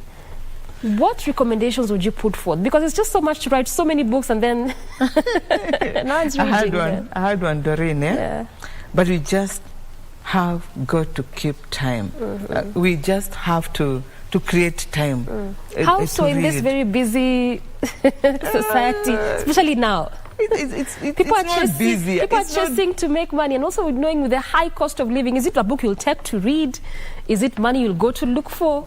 No, how do you create this time, Jane? Do not read and look for money at the same time. But when you're seated and having a nap, and having a small break, read a chapter of the book. I'm not saying that we are able to read. We could sit in the library and read books the whole day. And when we get out of there, you have read. We actually used to compete. How many novels have you read? You know, the James Hadriches of that time and whatever. So how many have you read? I wouldn't say that today it's easy to do that. But before you sleep, instead of going to the gadget and let the gadget lull you to sleep, let a book lull you to sleep. Read a chapter, read a paragraph, and that way you will even be showing the children the way. Because I think reading is good. The culture of reading is good. It is good, Actually, reading is good. It improves your grammar, helps you get more knowledge and insight about issues in life, not just what you're used to and what you've come across. There's just so much that you can get from reading. As we wind down, Jane, what will be your call to action, even as you address on that issue of reading, respect to the launch of the book, respect to the various other books that are coming up for you? One of the things I would say is that, like you said, like you alluded, life is very stressful nowadays. Have some time to do something that is making you happy, and again have a laugh, like once in a day. It will drain it will bring down your stress, and again read. Read a good book. There are many good books that are just gathering dust. Read a book. And again, if you think that there's something that you'd have wanted to do for the longest time, do it. It is never late. Somebody told me, start with a word, if it is writing. Go to a sentence, go to a paragraph. Before you know, you've got a book. And that is what I did. Somebody told me, even a line, if you've written a line, it is big enough, it is good enough. It's a good step. Celebrate it. Celebrate yourself with a laugh. And a glass of what you take. And a glass of whatever best suits whatever you. It is, yes. Thank you so much, Jane, for that conversation. It was quite interesting. Asante sana. Thank you, Doreen. That has been Jane Mumbi, radio producer, of course, here at KBC Channel 1, as well as an author talking to us about the art of reading, the impact of writing. We take a very quick breather. We come back with more of Good Morning Kenya. Stay with us.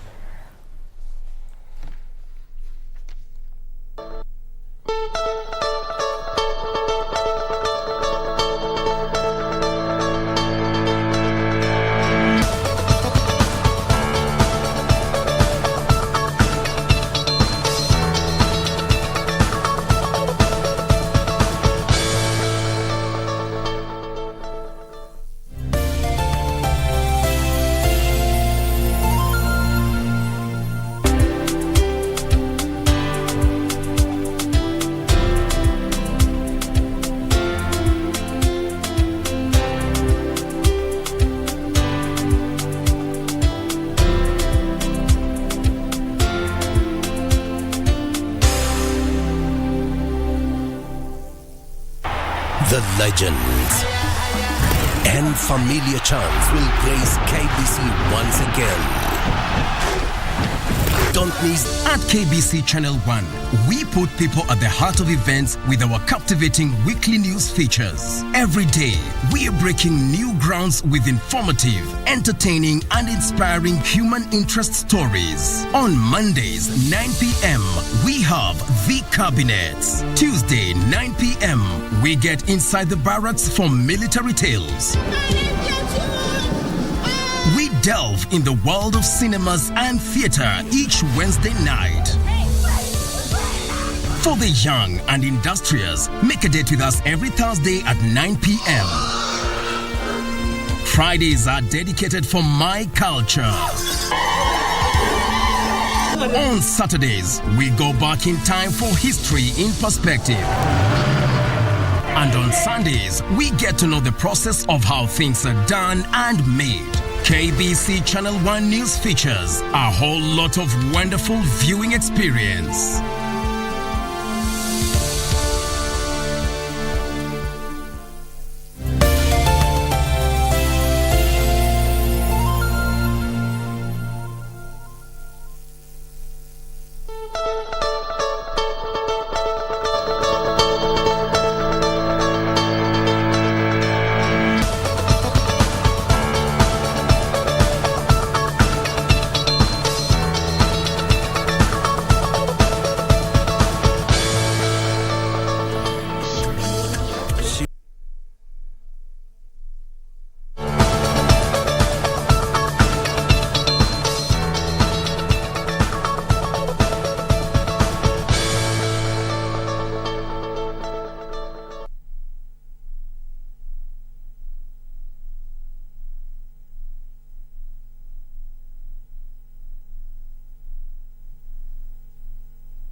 Moto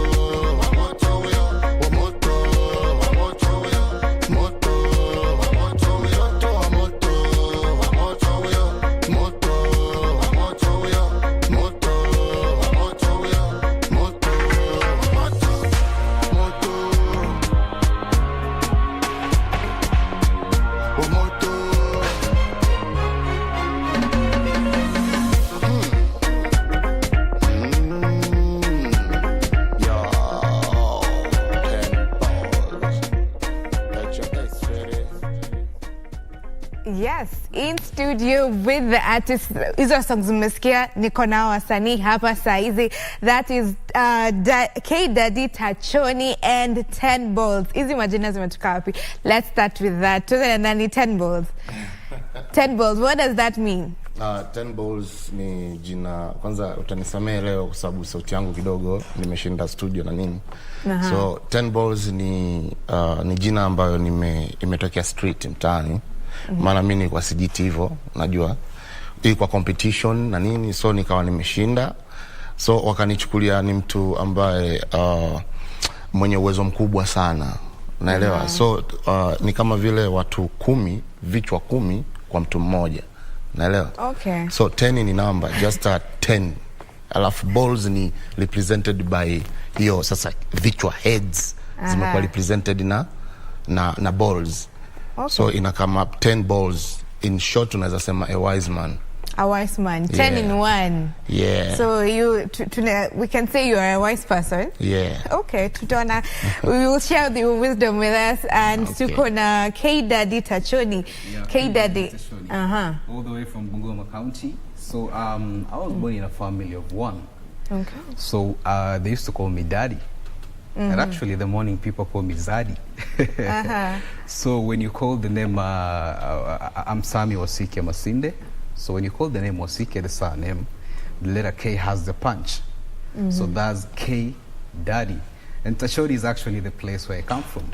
Oh. Yeah, so representing. It's my identity. So can even international still Tachoni representing everyone. Will be represented there. Okay. Yeah. So tell me about your choice of music, the genre you do. I'm this kind of artist who does all genres of music. I can collab myself in one song. Thus I can sing and rap at the same time. So I have no choice, specific choice. I do dancehall, R&B, hip hop and all that. Okay. So I'm here to serve the Kenyan music industry with fresh vibes. I know people are gonna love what I'm gonna. Okay, so you go with the flow. Yeah, the flow. Now, okay, now we're 10 Balls. 10 Balls is a phenomenal artist. Naelewa. Naweza fanya anything, but I'm an Afrobeat artist. Ambao twist yake ni ya kibongo, bongo flavor. Bongo. Yeah. Natupeleka pale, mbona, why is it that bongo is mostly associated with love songs sana? Tukisikia ni ile, you know, inakuingisha kwa hiyo vibe ya mapenzi. Unajua sijui nisemeje, but tuko romantic sana wa bongo, unajua, because unajua ni costi. So costi siku zote wanapenda raha sana. So unajua si tofauti na kama Nairobi. Unajua Nairobi hapa Mkenya anafuata sheria kwamba mimi naamka lazima nisake do. So time ya kufikiria mpenzi inakuwa haiko, but bongo hiyo ni desturi. Okay. Yeah. Peleka maisha pole pole. Yeah, so unavyoona marab songs na nini, watu naimba na feelings, vile ndivyo wako wanaenda. Yeah. So you two artists, wewe umechagua ku major in Afrobeat, and you umesema unafanya all genres of music. You do all genres. Yes. What are the perks of both sides? Ukifanya all genres of music, do you feel like people don't really identify you with kitu moja? Yani venye tukiangalia wasanii wa kitambo tumekajua kali, tunamjua na ni genge not gengetone. Yeah. Yes. So do you feel kuna tashwishi mahali? Hakuna tashwishi. I think everything is just okay. At the end of the day, if it's about the target audience, and if you're able to do anything that you can do, I think no human is limited. So I'm able to do that because that is who I am. Actually, ukiangalia msee kama Nyashinsky is doing the same thing, right? And many other people. The list is countless. So at the end of the day, ni kujiamini, yani ka unaweza kuwa place zote, you can be like do everything just at once. So that is what I did. You watch the video, you realize that I did the 2 verses. The first verse I sang, and the second one I did rap. And they're both perfect because I've been given rotation in almost all media houses across East Africa. Na turudi kwa kwa your latest song Chini Chini. Yeah. Before that, 10 Balls. Now that umechagua kumajor only in Afrobeat, do you think you're limited kidogo kwa sababu saa zingine kuna trend inatokea kama gengeton venye ilibuka watu wakaingia into gengeton. So do you feel like you're being it's limiting you to some point? Unajua mimi ni 10 Balls. I'm a wise man, so I can be whatever I want, but unajua Simba ni Simba. Unajua Simba kwa sababu ya identity yake ni Simba, unaelewa? So Simba hawezi kujitania akakuja kukua twiga ama swara, so you have to concentrate in one category or one brand, but you can do whatever you want, unajua? Because lazima ikuwe unaona huyu ni msanii wa gengeton, but anaweza imba R&B, but anaweza fanya anything, but watu wanamrecognize as, naelewa? So hiyo ndo kitu nime decide. So mimi ni Afrobeat artist, but naweza fanya anything. So you are a jack of all trades but a master of one, even though I'm a shanga. Exactly. Okay, so turudi kwa K-Daddy, your song Chini Chini, nimeona kuna Chini Chini challenge. Tell us about that. KBC, it's been a journey like that was 2 months ago, and it's actually doing well across East Africa. Airplay imechezwa, watu wamecheza ngoma sana, and they love it. So the vibe about Chini Chini is actually a song that is trying to appreciate nafasi ya mtoto wa kike katika jamii. You see, when we talk about love, just like he said here, you look at the Kenyan music industry, there's what we call gengeton. My bad, but I cannot do that kind of genre for one reason. Why? I mean, there's how our women are supposed to be treated. Sio kuharakisha mtu ni kama makanga anapandisha mtu gari, unaona? Okay, pia ni mziki pia, but at the end of the day, there's that vibe of the message, then how we appreciate watoto wetu wa kike. Hao ndo mashangazi zetu, hao ndio yani mama zetu, ndo kila kitu, shaona? So Chini Chini is all about submission. Is you're telling this beautiful lady that I am pale chini, so you can take over, babe. Yeah? Okay, being romantic and everything. Kenyan men are also romantic. Overqualified. So unajua Shembeteng pia unajua. You know, growing up in the 90s, we had so much inspiration from the legends that we have today. There are people who have been doing music from way back, and they're still here surviving. Why? We realize that there's this genre of music that comes like a wave and it's gone. So I'm just encouraging other people out there, if you're doing, you major in a certain genre and you feel like it's going to take you somewhere, at least make sure, are you putting the Kenyan music industry on the map? Okay. How is somebody going to respond if they are listening to you from Rwanda, Kigali, where they sing their language? But mtu anasema, you know, there's, why am I forgetting the name? The beat from South Africa. The Amapiano. Amapiano, yes. So mtu anasema hiyo ni yao, so watu wanasema pia gengeton ni ya Kikenya, so pia wa embrace. Ni ya Kikenya, but mimi naweza sema kitu moja, we are not going beyond borders. That is a guarantee for sure. Just the other day, Apple Music walitoa playlist ya 100 songs. Do you know how many songs we had as a nation? 2 songs from only one artist, that is BN. Yeah, you understand. And so people are questioning, like, where is Kenya? Like, what are we not doing right? What are we not doing like other people are doing? But the bottom line is, I come to realize is that the mainstream media also plays a key role in raising, nurturing, and supporting talents. But then we have to think the commercial way, because at the end of the day, if you're doing something and you're limiting yourself to a certain audience, you want to do gengeton, yes, it's a good genre of music, it has the vibe and everything else, but people are listening to you from Nairobi, and maybe ukienda kule ushago kila mama mboga and something, they will not understand you.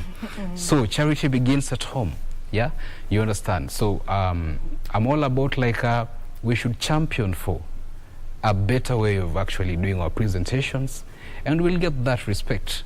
Why is it that right now, when you look at the Kenyan music industry, let's go for instance like Afrima, people like Calligraph Jones and a few others have made it.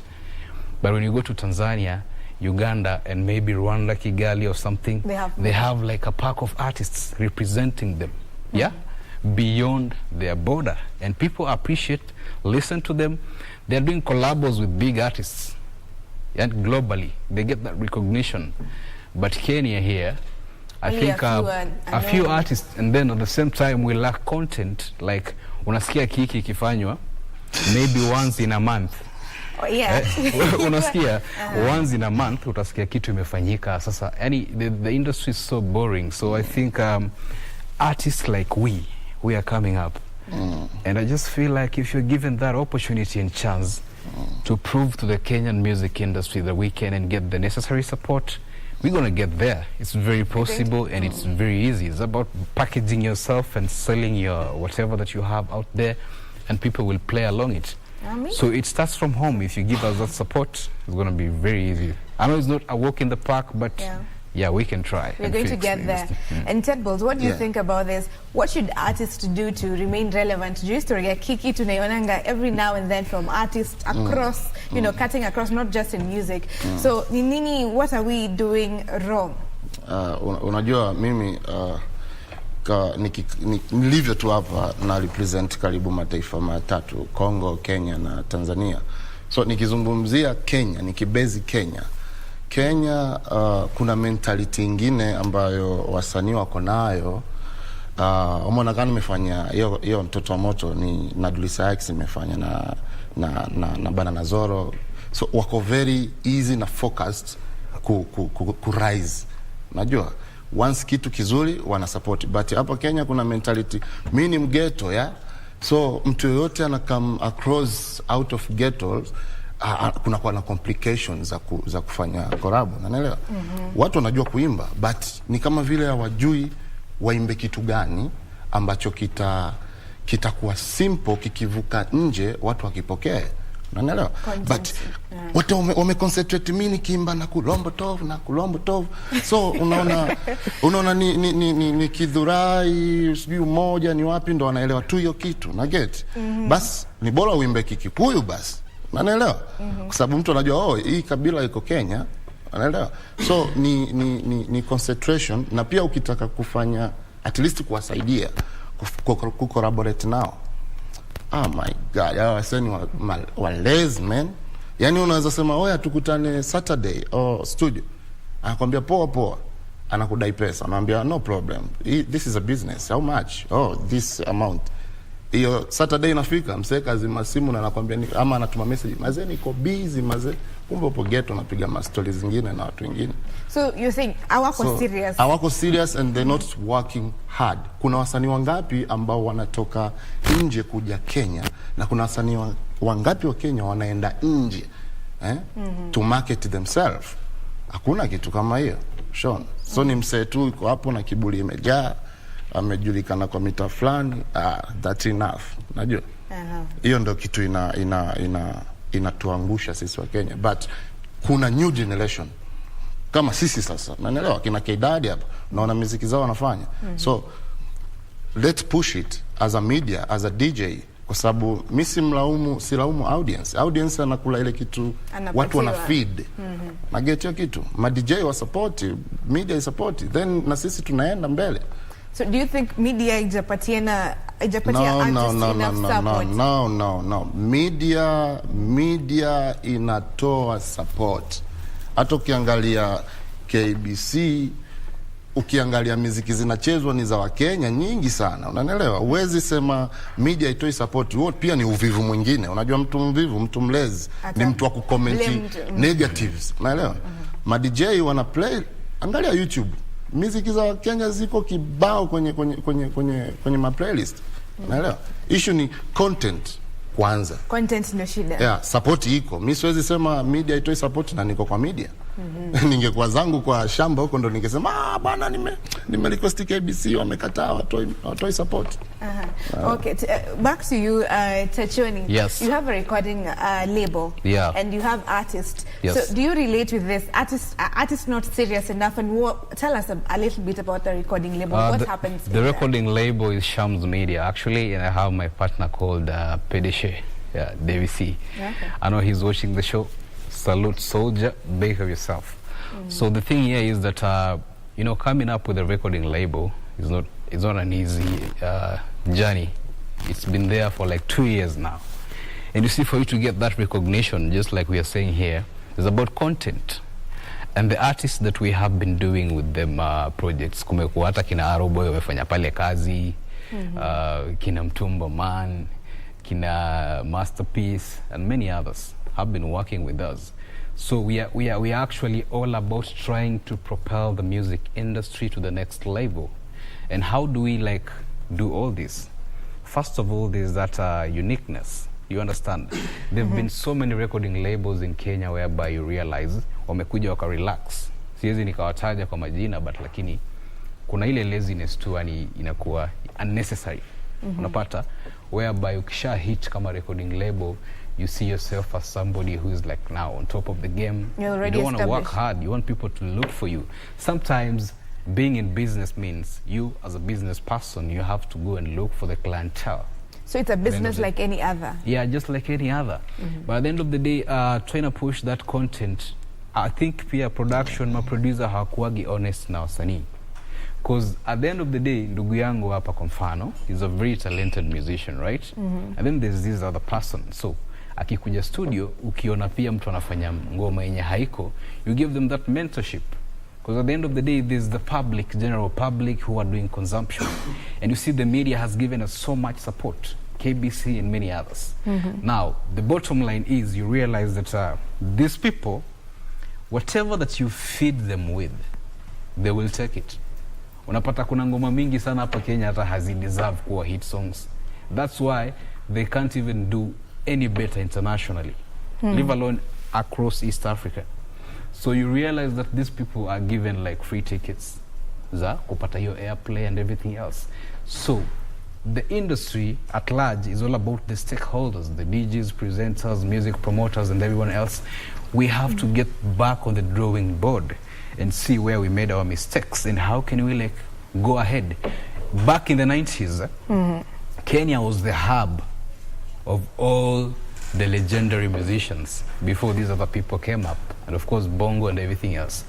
But right now it's a very sad state of affairs when you look around, alafu unaona kuna vitu haviko sawa. Yani wasanii wanatoka nje wanakuja hapa Kenya, mtu anapiga show anapatiwa 5 million 10 million shillings, and yet msanii wa Kenya akifanya show anapatiwa kitu kama 100 G's. So kitoa dance nini everything else, you end up with nothing. So as a recording label, we are looking into that. We are not currently like into so much signing music artists, but we are programming that. At the end of the day, content is more important, and what you're doing is to come up with a different way, a different approach, total different approach to everything, and the music industry, I know, is going to grow. And like I said, Shams Media is here to stay. It's here to stay. Yes. And you're bringing new content, amazing things in the airspace. Now, back to you, 10 Balls. Yeah. You have the Empire, the music empire. Is it yours? And, you know, tell us a little about it. Is it the same? Home Music Empire ama HME niko under hiyo, na naweza sema HME ni mimi na mimi ni HME kwa sababu we are brothers and we have one focus. Unaweza ona kabisa kwamba tuko na wasanii pia, naelewa, lakini unajua au wachi msanii kama vile nazi zinaanguka kwa mnazi. Unajua lazima ukuwe na strategy, lazima ujue huyu msanii lengo lake ni gani, kwa sababu lebo nyingi zinafeli kwa sababu lebo inataka imuunde huyu mtu akona talent akuwe mkubwa, but huyu mtu hajioni yeye ni mkubwa. So it means like una try ku force something ambayo kwa huyo mtu hana hiyo vision. So mwisho wa siku atakuangusha tu, naelewa. So HME iko na wasanii na inafanya, unavyoona mimi mwenyewe ni mfano, na tunafanya marketing everywhere, na maybe soon tutatambulisha mtu mwingine, lakini tuna focus zaidi na mtu mwenye anajiona yeye kwanza mbele, sio tu kunajua kulaplap ama kuimbaimba, naelewa. Kwa sababu we are here to take you to another level, to show the people what you have, naelewa. Tuko hapa, wewe ukisimama pale unaimba, ujiimbi wewe, una represent familia yako, brother yako, mtaa yako, nchi yako, continent yako, originality yako, Unaelewa? So lazima urealize ni vitu gani umebeba. Sio unaenda tu kuimba. So HME iko very focused na vitu kama hizo, na soon mtaona kazi. Sawa. So na tunataka kufungia hapa, lakini tuambie mali tunawapata social media, na unaweza tusampolia tusikie sauti yako kidogo. Zingine what do we call it? Auto tune. Tunataka confirm. Sasa unajua mimi sauti yangu ndio hiyo, na nimekuwa na rekodi hapo, lakini okay. Kwa social media unaweza nipata kama Tenballs, TENBALLZ. Niko Twitter, niko YouTube, kuna song mpya hapo inafanya vizuri all over the world. Na unaweza Facebook, niko hivyo yeah. Kanavonesa katoto kanaumiza, kwa parachichi sio banana, jembe mpini kakipuliza, mlio wa gita la Santana. Yo, ni Tenballs aka Mr. Shakala aka Litumbulu. Yeah. Amazing. Tumalize na K Daddy. Yeah, unaweza nipata on all social media platforms at K Daddy Tachoni. You can also check on YouTube. Kuna chini by the way inafanya poa, K Daddy Tachoni. And also usisahau kusubscribe kwenye YouTube channel na Instagram ya Shams Media, the recording label. And wase wangu wa Bungoma County representing to the fullest. This is K Daddy Tachoni, and I'm here to say siku nyingi zinapita, machizo na saka pesa, kujirusha na madem, kizuvi cha kwa na pesa, sioni binti niache mimi na waza na kana kesha, sketi kama zuzu nisije kapata pressure, mala na kula kishujaa nisije kakufa njaa, sina pesa za kufuja mabinto kapate vaa, pesa kwa salon zingine za kwenda zoo, bado kodi sijalipa na kosa mpaka sabuni, msone kama na bodisi, kwangu mimi nahisi basi na wapa cha kweli, mjue kuishi maisha mafupi, bora kujiba. That amazing stuff. Kiswahili ni gumu lakini limeflow. So that has been Tachoni and Tenballs speaking to us about the music industry in Kenya. We take a short commercial break. Good morning, Kenya. We'll be back with more.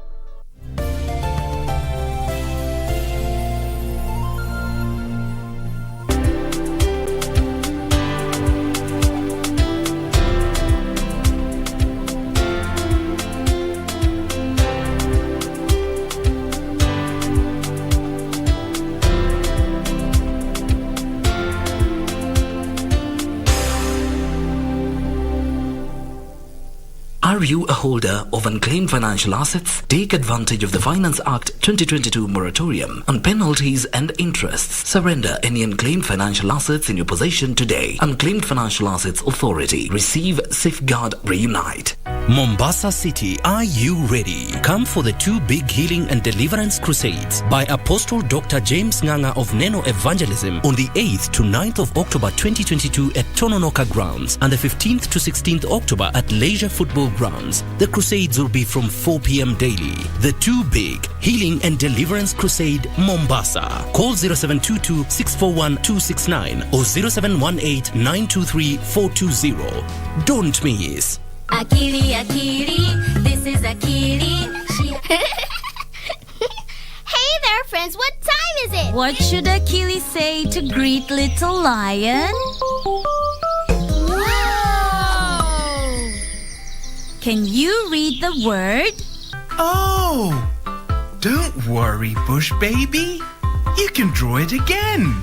Akili, this is Akili. She has a secret. Tell us. When the sun goes down, Akili goes to sleep, and she enters a world where all the animals speak.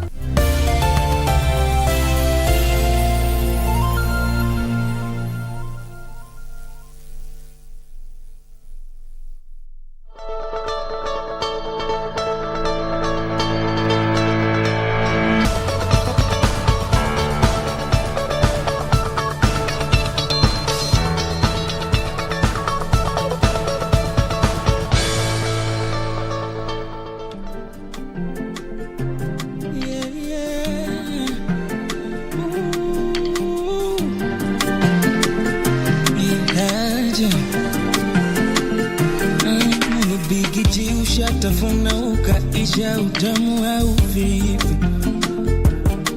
Mapenzi yangu ushapima ukaona sitoshi au vipi?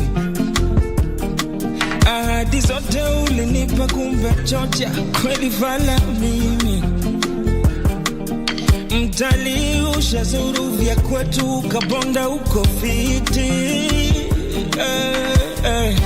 Tulikotoka nyambali bila wewe hakukaliki nyumbani. Siku hizi kuonekana gizani, front seat magari ya kifahari. Sheria ona kunibeba kama bwege. Sheria mapenzi si pesa upande ndege. Inauma sana, ninalia mama. Inauma sana, nalia Suzana. Inauma sana.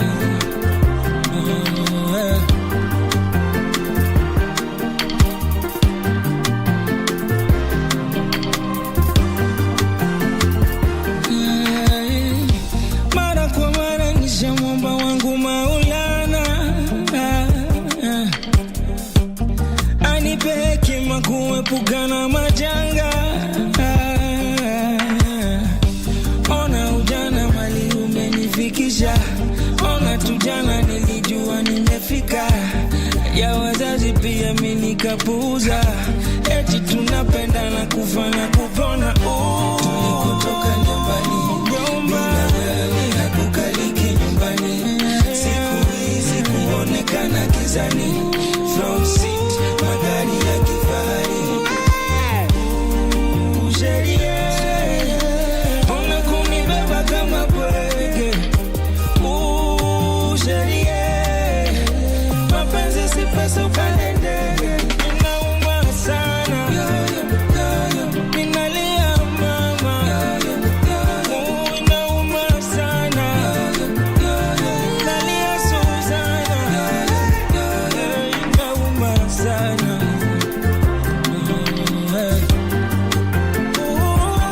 Inauma sana, ninalia mama. Inauma sana, nalia Suzana. Inauma sana.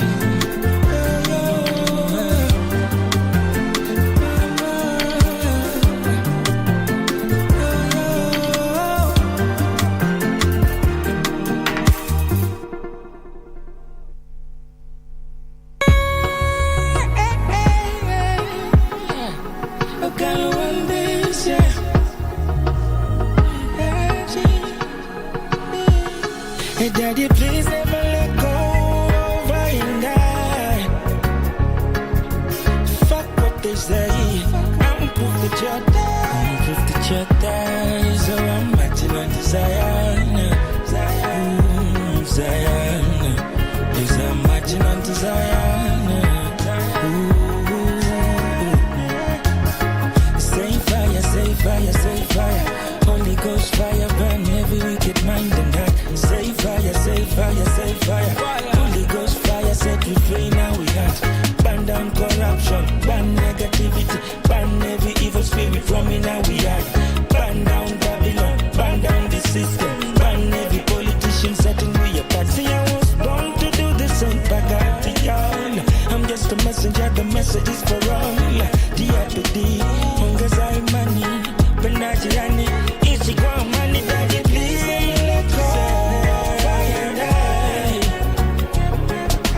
Fuck what they say, I'm proof that you're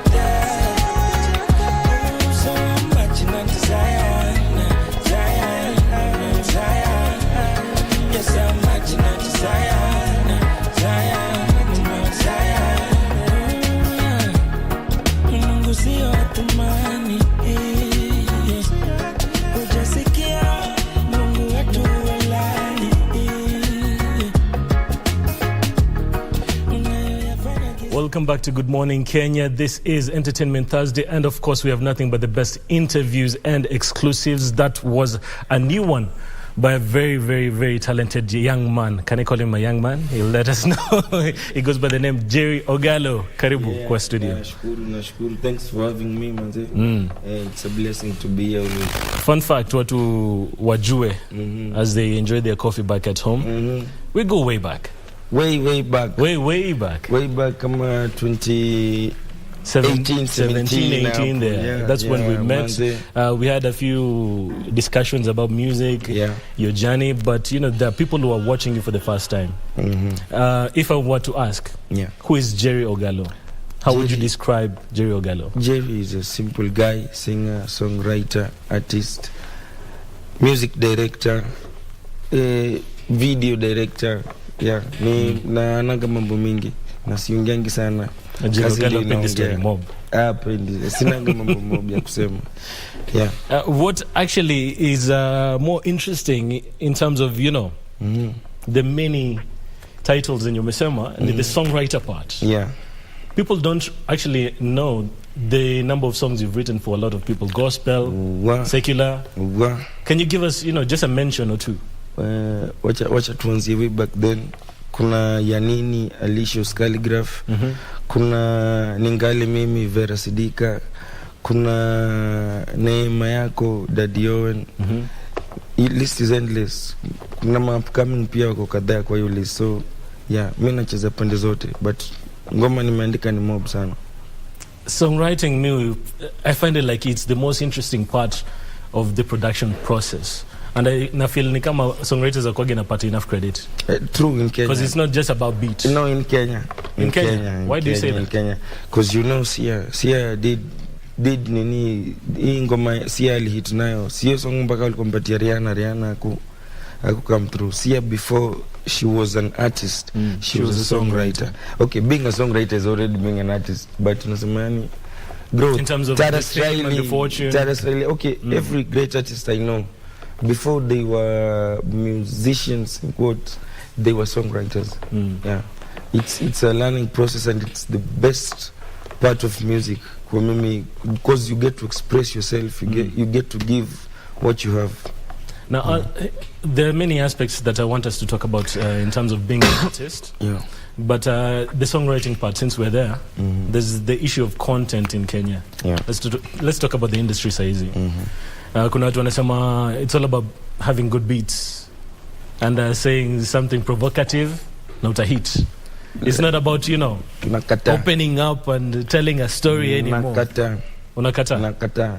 Just because DJs wanapenda vibe ya gengeton, na gengeton ni kapuka, na mtu wangu wacha nikwambie kwanza, the whole of Africa wote wana ride on kapuka, na inatoka mpaka way back to benga. So beats ni good vibes, lakini kuongea ni what you choose. So kama mnapenda tabia mbaya, hiyo ni up to you. Sisi ni kioo cha jamii. So do you feel like it's the artistry of it all? Ni kioo cha jamii, bro. Ngoja. So unasema hiyo ni nyinyi. Hiyo ni kitu nyinyi mnapenda. What do you mean? It has nothing to do with us artists. Kuna sisi wenye tunafanya gospel, tunafanya good music. But hiyo ingine yenye ina trend, sisi tunawatuma muangalie, ni nyinyi mnataka kuangalia. So that's what you like looking at. That's what you see when you... one would argue, you know, former CEO, Dr. Ezekiel alikuwa anasema that the artist should provide the content, not provide content with regard to what is being popular. The content is out there. The content is out there. But what nini hiyo inakuvutia wewe? You as a consumer. Sikuizi kuna YouTube, hata wachana mambo na TV na nini, kuna YouTube, kuna social media and all that, sindio? So wewe unaangalia kitu wewe inakuinterest. So what interests you? What do you like? So wacheni kulaumu wasanii. Wasanii wa Kenya, kuna kina mimi hapa tunafanya ile kitu, unaona? Na kuna wale wanafanya pia hiyo so ni focus yako iko wapi? Ni nini inakubamba? So blame yourselves, kwa sababu nyinyi ndio mnaenda kuangalia hiyo. So us as the consumer. Yeah, because it's what you're consuming. We don't force you. Let me ask you this then. I feel like, okay, recently you signed a new agreement with DJ Jones. And of course, he's well known for his promotion of Gengeton. Yeah. Is your stand on this because of the new affiliation? I'm a musician. Napenda nikiona progress kwa music industry ya Kenya. But haimanishi mimi ati ni fan of Gengeton. By the way, mimi uko see hate, no, but it's not my cup of tea. So, the reason I signed with Jones is because akuna numbers. Akuna numbers. I've been working alone, I've worked with other people before, so sim need ati kufanya muziki ama kufanya video, no. I need the fan base he has. Collaboration si lazima iko kwa studio. Inaweza kuwa pia kikazi hivyo. In terms of marketing, promotion, strategy. So yeye ananifikisha kwa watu wake. Mi pia pande yangu nina grow. It's that simple. Collaboration haimaanishi ati mlifanya tu ngoma wawili ama ni lazima ikuwe muziki. It can be, inaweza kuwa pia kwa office. Many aspects of the music industry and the business itself. With regard to that, we were having another discussion before we start the interview. With regard to, you know, wasanii wa Kenya. Now, what they're going through at the moment. You know, perhaps the lack of appreciation, let me put it that way, from the Kenyan fans. What can we say about this? As an artist yourself, you've been in the industry for quite a minute. So, 10 years. 10 years. 10 years in the 10 industry. years. You've put in your 10,000 hours in terms of, you know, in the background, the spotlight. So what would you say about the industry itself? Kenyans appreciating their artists, or tumewacha mahali? Number one, I won't point fingers. People are people. Na Kenyan being sijui niseme industrial hub ama niseme yani cultural hub ama whatever Kenya is. Sisi we take in a lot. Unaona? So tuko na ile mentality ya jirani ni better kushinda yetu. Na si blame anyone. Hiyo ndio venye tuko. Sisi ni wale watoto baba yako atakuletea leo sweet ama sky ama kitu, lakini utasema nini? Baba ya nani aliletea nani ice cream? Baba yako anaweza afford ice cream, ni venye yeye leo alikuletea hiyo, but we don't appreciate what we have. We don't.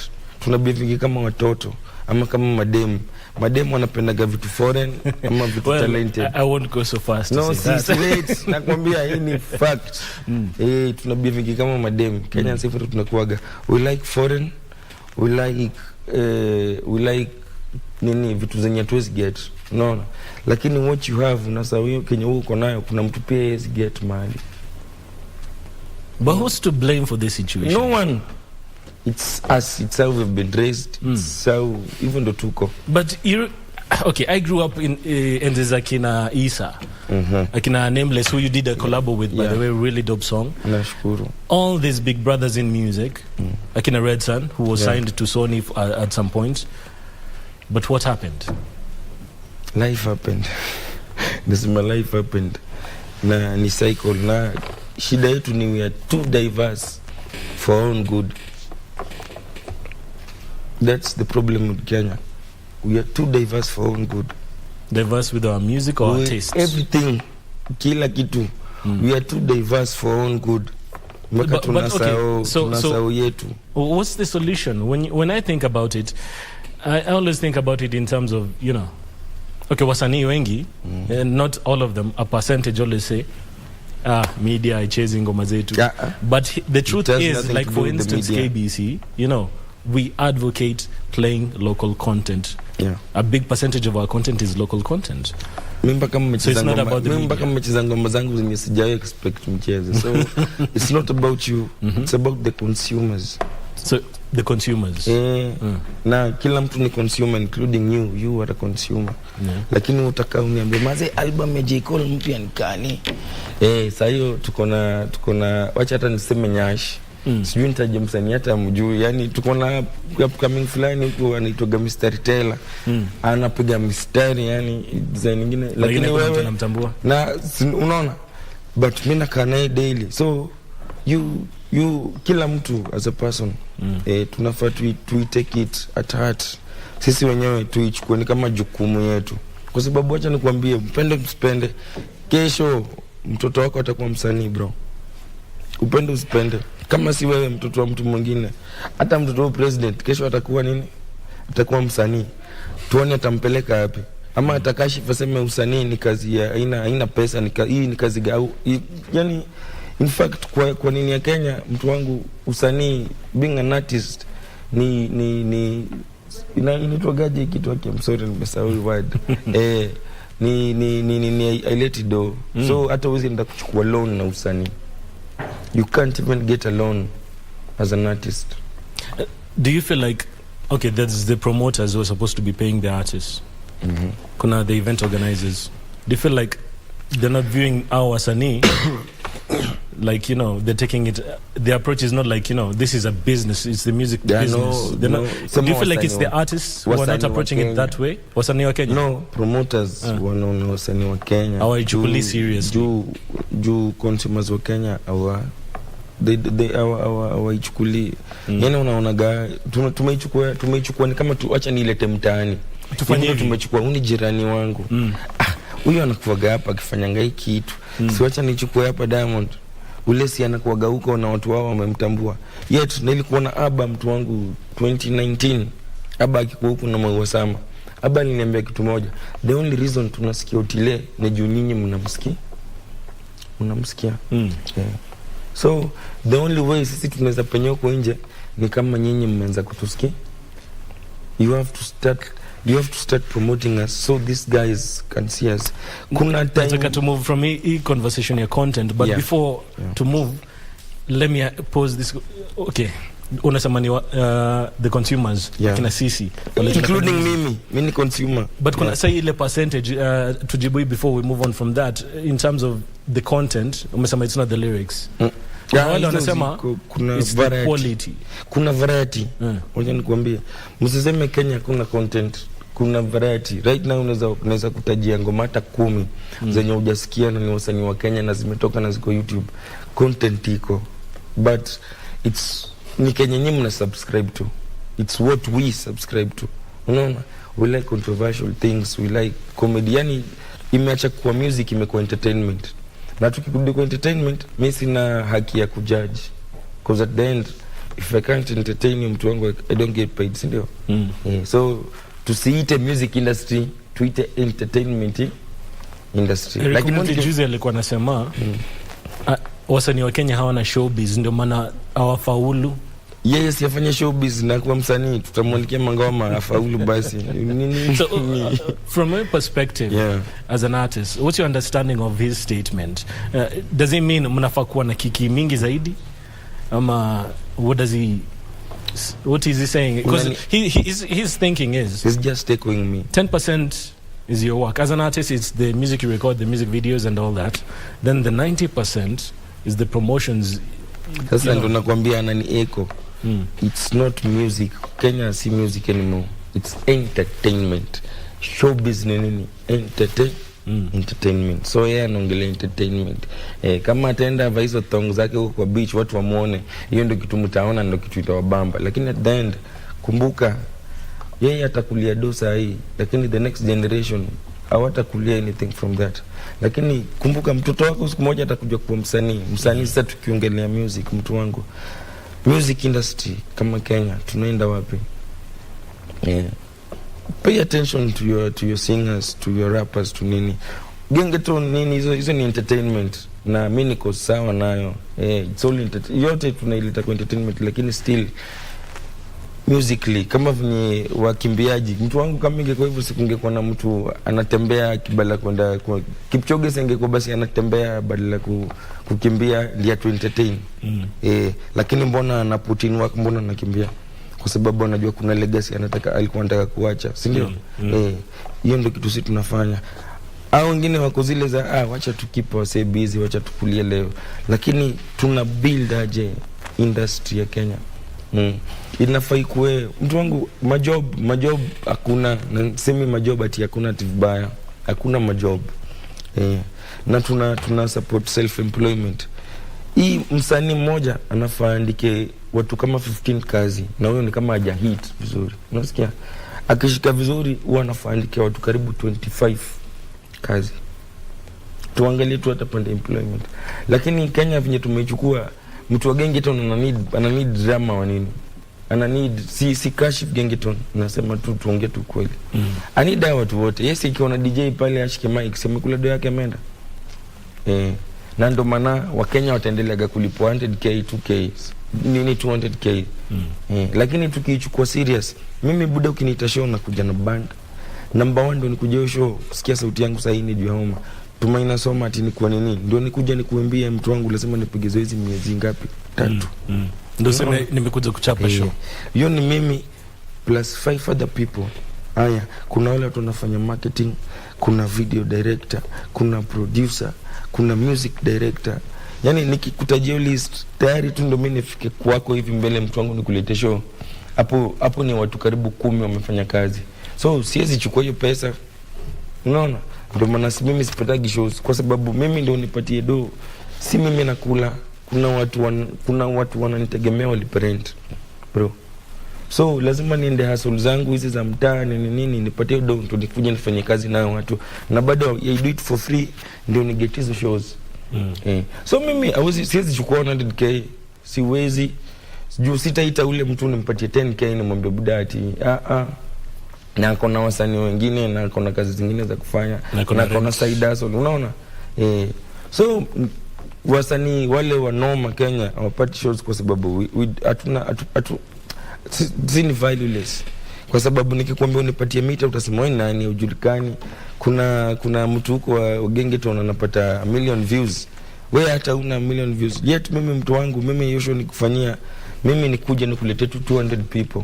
Kila mtu alipe 5k unaona.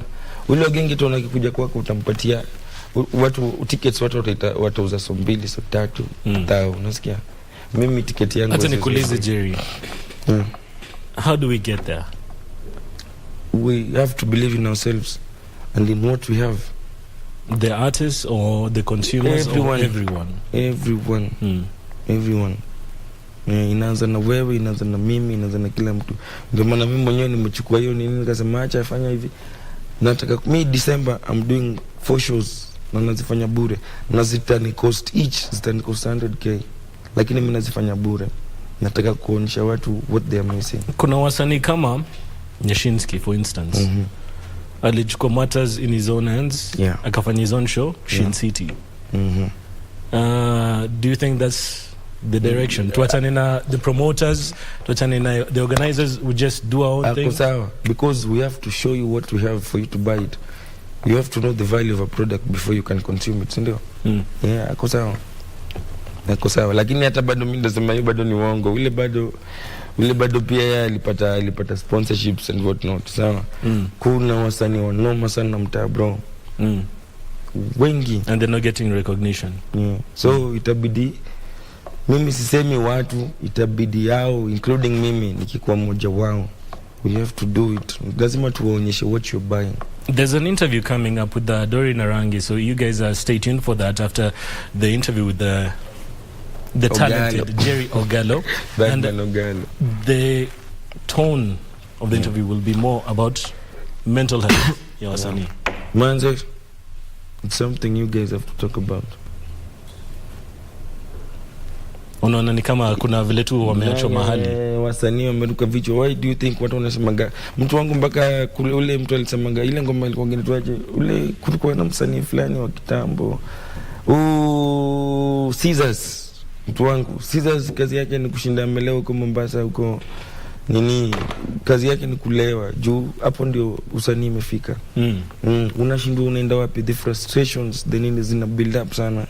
Mimi hata nilikuwa naona ati watu wanasema makarao wako na mental illness. Wewe uko na mental illness na unapata salary end month. Hapo unatupima mtu wangu, acha kutusumbua.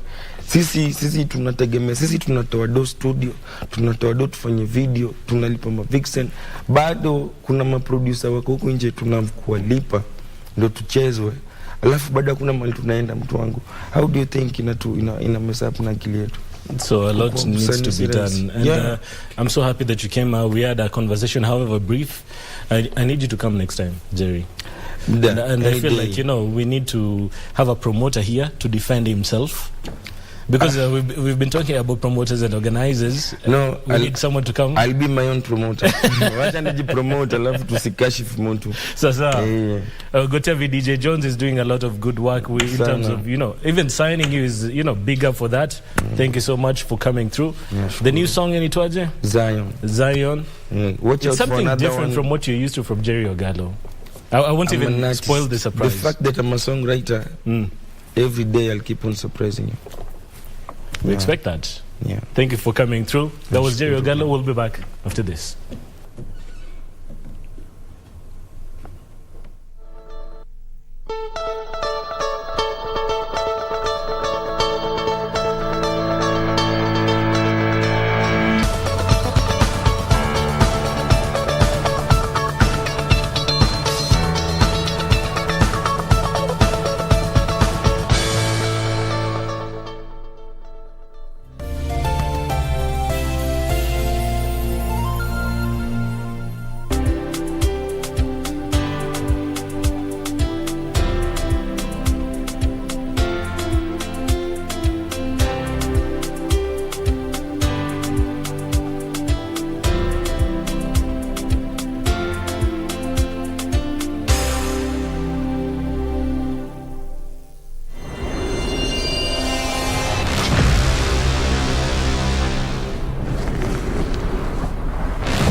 Promociones Dorado means gold.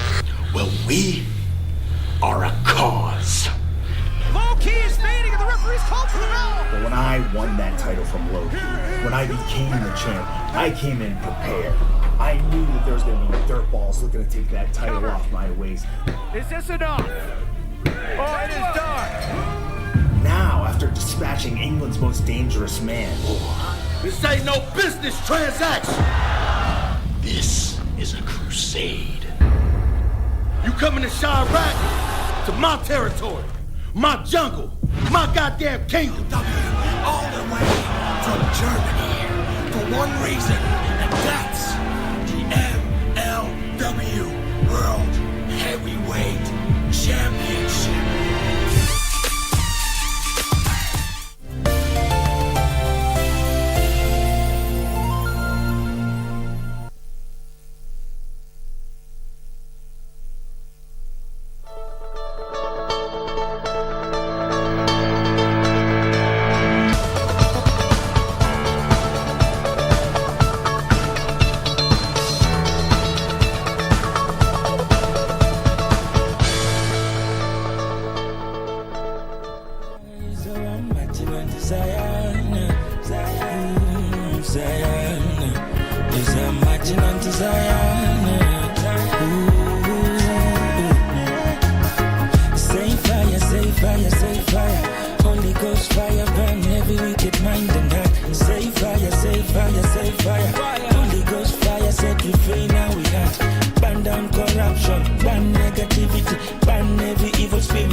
shot there.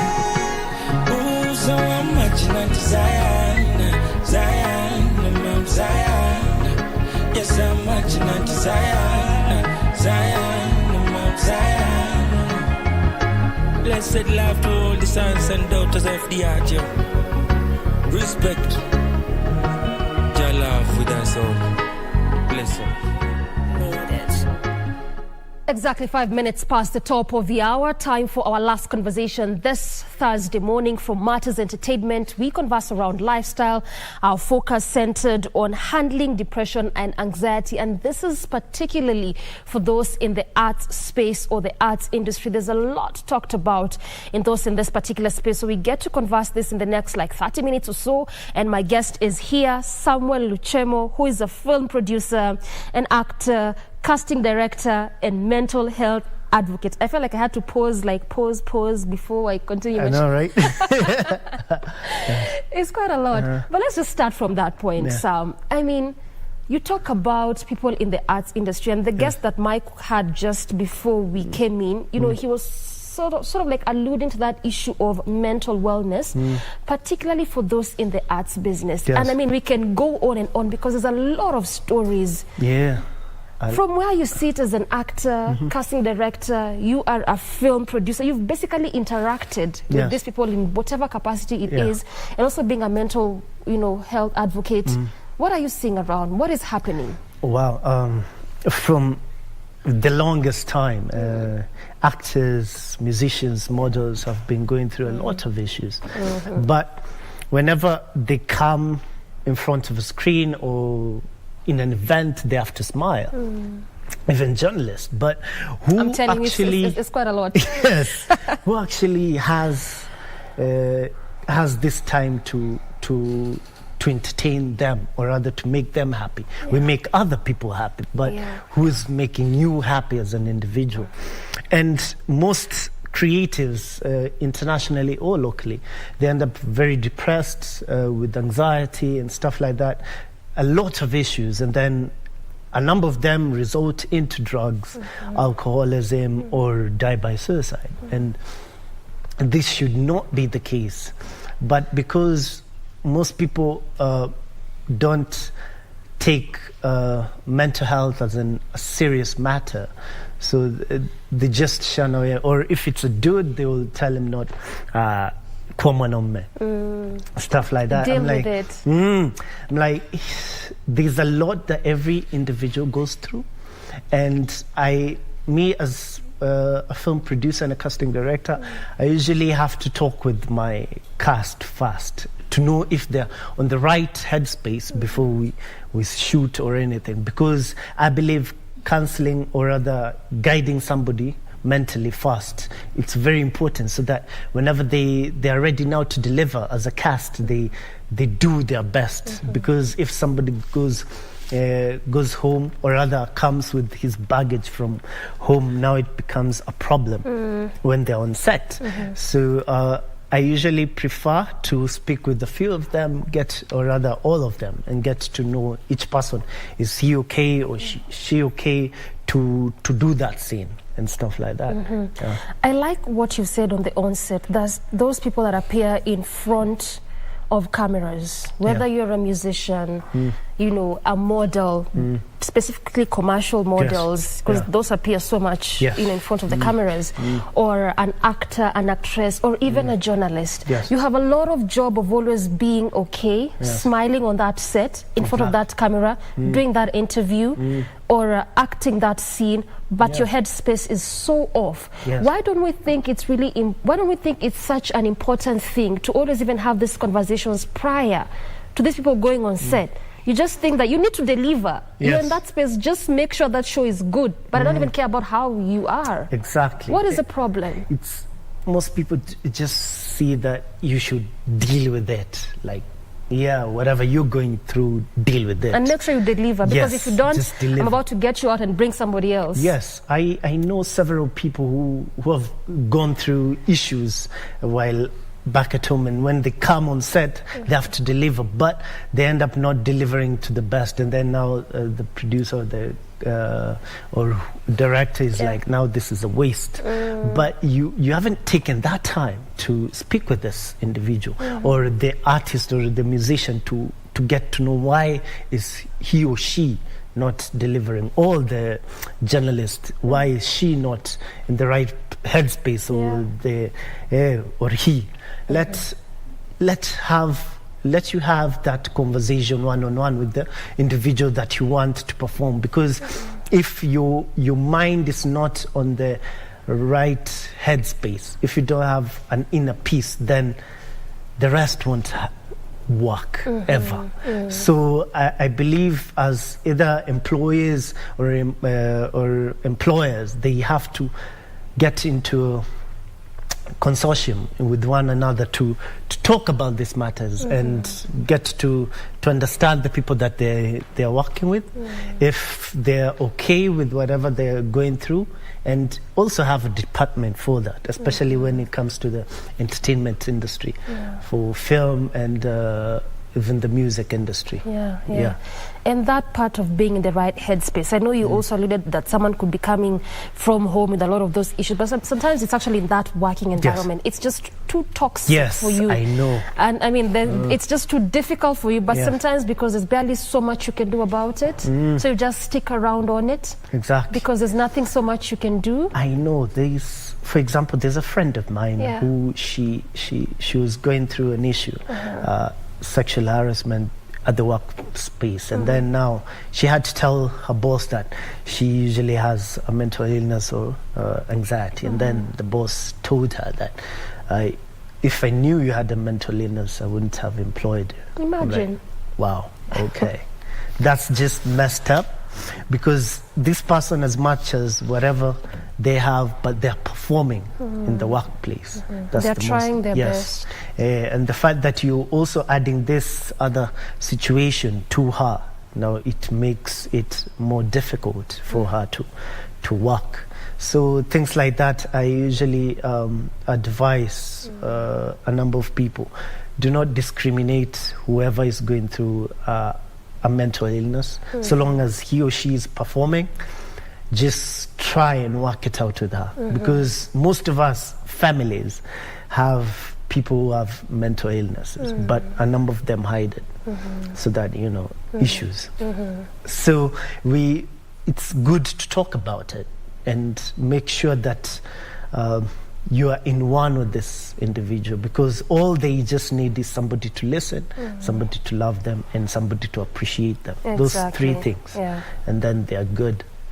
In fact, that aspect of somebody to appreciate them, you're there giving it your best, your goal, but someone thinks that exactly, they just think.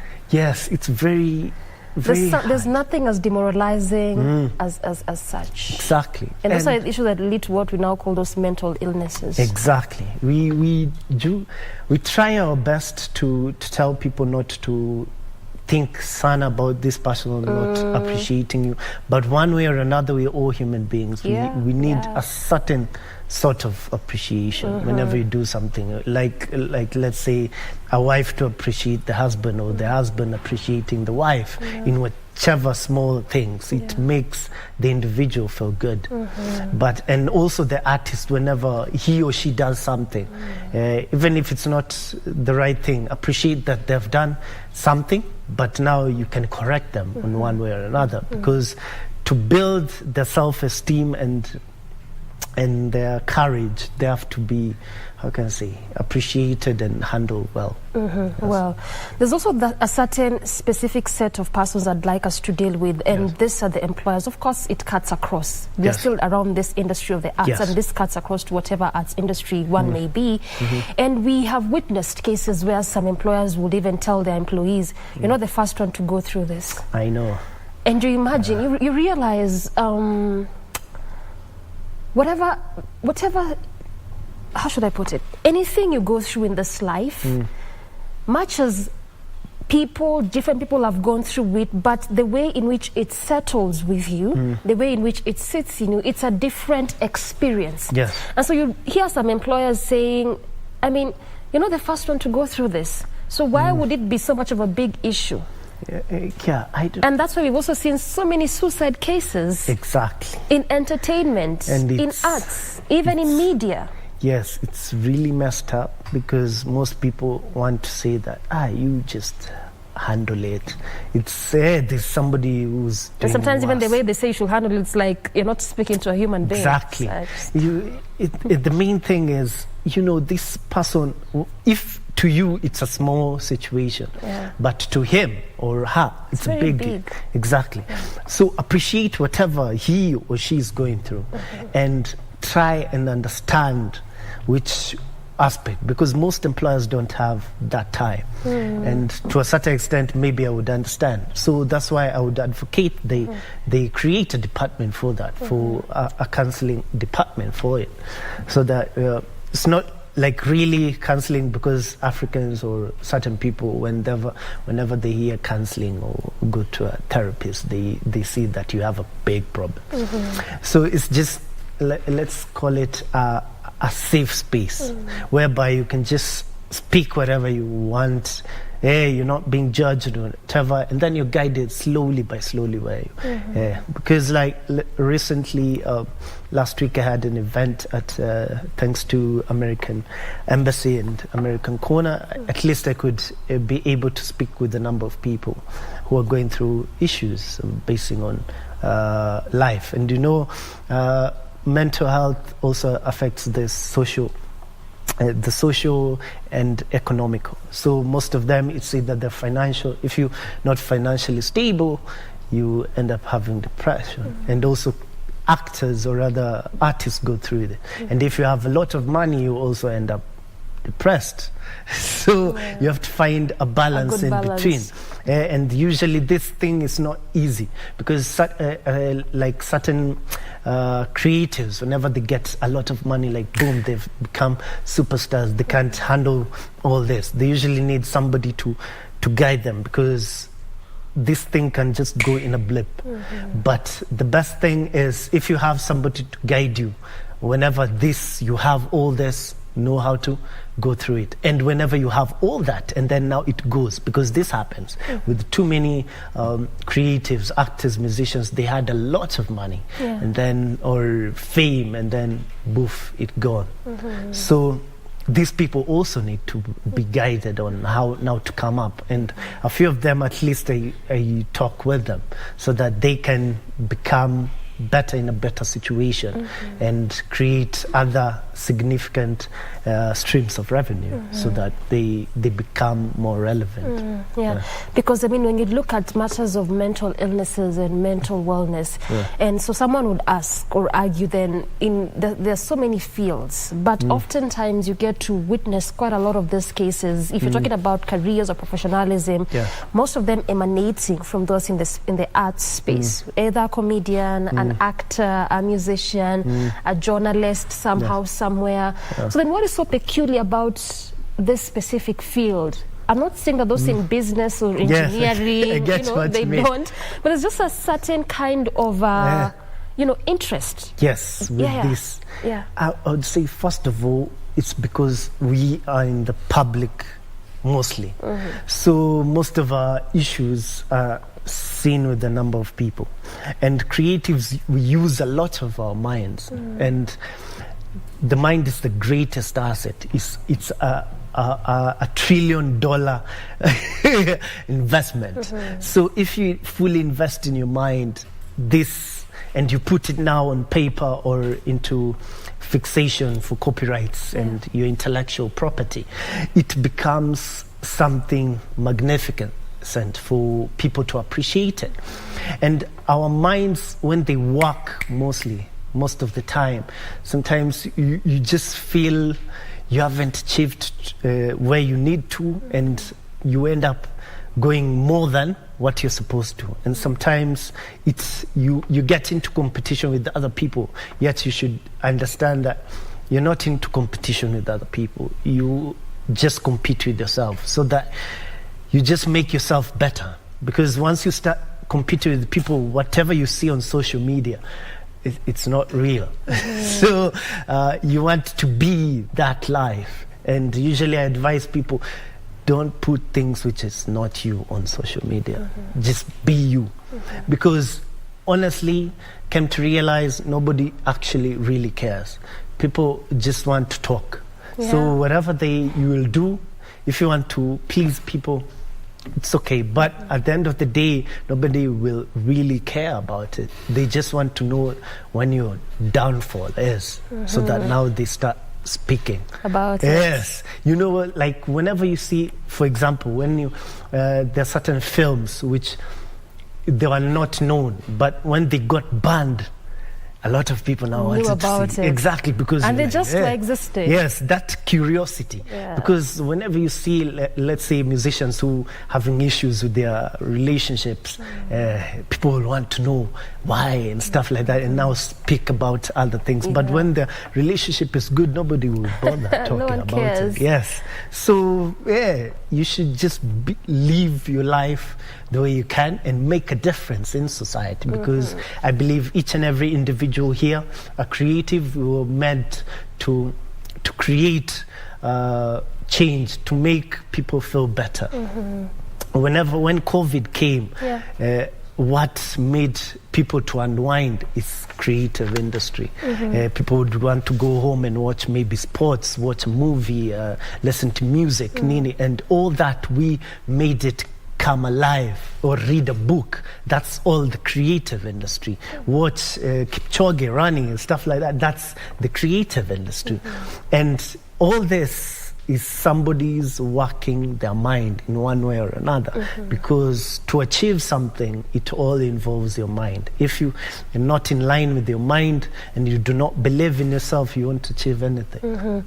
But then how easy is it just to live your life, as you say, not compete, as you say, and also being aware that we are in the digital space. But then even as you respond to that, how easy is it? So then has social media become our biggest impediment? And if so, how? I would say, how can I say this? It's not that easy to just live your life, but you try. Particularly if you're in this kind of... in this because space. You need to market yourself one way or another, but try and market yourself in a certain truth, even if it's not all truth, but certain truth. But make sure. Why would you say not all truth when you need to be very because one way or truthful? another, a number of people fake it to make it. And there's somebody who said, if you're not faking it to a certain extent, you're not trying as hard. as you can. There's a story of somebody who forged to say that there's a certain motivational speaker was coming to a certain country, but he never wasn't coming. But this guy sold a lot of tickets and attracted now the motivational speaker that he wanted. And came. So one way or another, you're coming to find a ready market already. Exactly. So you have to know how to create it, even if you tried to tell a lie. Is that faking or strategy? Strategy, I would say it. But with a little bit of faking. Yes. But one way or another, you should be truthful to yourself. Never live a life that is not you. If you're taken to, let's say, Kempinski for one day, maybe to do a shoot, don't say that's your lifestyle, because it's not. You belong to a Kibandaski. That's what you do. So let it be you, because for the longest time I do the best I can to be myself. I am not that wealthy, so I do to make sure that this is not something I want to put in my life, because it's not me. You just see me who I am on social media, wherever. So if you want to see any other thing, now you'll have to meet me one-on-one or something. Because certain things you not have to fake. See, kila siku si sherehe. So just appreciate whatever small thing you have. However it is, just put yourself out there. And our industry gives us a lot of pressure because we have to be out there. And being out there doesn't mean that you have to fake everything. And sometimes they require you that while you're being out there in your best version. Exactly. And sometimes it's good to at least bring a few things to show you're human. Not every person is perfect. So just show you have going through grief, but not breakups. I usually try and advise people don't post things about breakup and stuff like that. Just show that you're just a normal individual like any other person. Because at the end of the day, people want to connect with the real you. And you as a creative, the authenticity comes from you. That's why the best songs comes from breakup songs, because they came from the heart. So it came from the real feeling, what you're going through at that time. That pain is so what you're putting your heart and soul in that music. And that pain is when, like, an actor is acting about you've lost your parent or stuff, and you actually lost your parent. When you reflect it in that scene, you feel that pain. Or if you're acting out something that you going through as a child, or abusive family, because most families are the ones which sometimes put people in depression. So if you're acting out this, you would bring out the true self, because it reminds you of that. But sometimes with these people, at the end of the day, after they've acted that, they need to unwind back to now them. And that's why they need somebody like me on set. And then I speak with them to bring them back to okay. Because certain scenes, when you do certain scenes as an actor, it becomes intense. And you put your all into it, and then now to come out of it, it's a bit hard. So you need somebody to talk with. Yeah, well said. And you said that sometimes it's actually some families who would lead people to depression. And going by one of those reports released by WHO indicates that, you know, issues of trauma, of course, these are childhood traumas emanating from families. They are normally begin to be experienced from around the age of 14. Of course, I'm aware that at times they could even begin earlier than that, age 6, 5, you know, all the way down. But then from that age of 14, but yet they're not always talked about. Oftentimes, and then they catch up with you in your adult life. Then you get into this industry, the art space, where there's a lot of pressure. So then you're dealing with so much. How do we navigate this? Because then you realize it's not just about the industry per se, but you came with these issues and things to the industry. And so now, just too much for you to handle. How do you, as a mental health advocate, how do you navigate some of these things? It's good. Usually I advocate with parents to always speak with their children when they coming up, so that they can be in the right headspace. Because a number of things which you go through in depression, it usually comes from childhood issues. I, as a child, went through certain issues basing on family and school, being bullied and stuff like that. But one way or another, my late mothers could help me with it. And and my late father also helped me in one way or another, even though we had disagreements with him, father to son. But he's one thing I would say, when you have a supportive parent, it's good for the child, because you get to speak with that child. If he's going to be a creative, you support him or her. I have a certain group of ladies, young ladies, who their mother supports them so much in singing. They're called Menasi Sisters. They're very good at in singing. And being part also of an organization called Siki Youth Organization, they try to speak with different people with different talents, so that they can become better in their lives. And this, you mold somebody when they are smaller. And as an advocate of mental health, I usually advise people to speak with their children, because whenever you see whatever your person is going through during the adult time, is things which they were bottling up in their mind. Because, for example, if I never stood up to my late father, I would have not be at peace with him. But when I stood up with him, to him, and then now could easily speak with him properly, we became good friends, and then until when he went to be with the Lord. So I believe it's better to have that connection.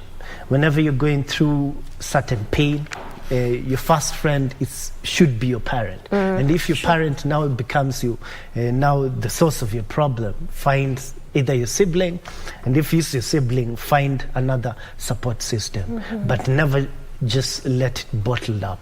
Because if you bottle it up, it explodes later in life, and things become very worse for you, especially as a creative, and also in whichever field. Even doctors go through certain situations, especially now therapists and counselors, because they are going through, they're handling all other people's matters. So also they need somebody to talk with them. And usually they have people they speak to, but others kind of feel they don't need it. But yeah, it's good to have this, somebody you can speak to, talk to, your support system. You can just,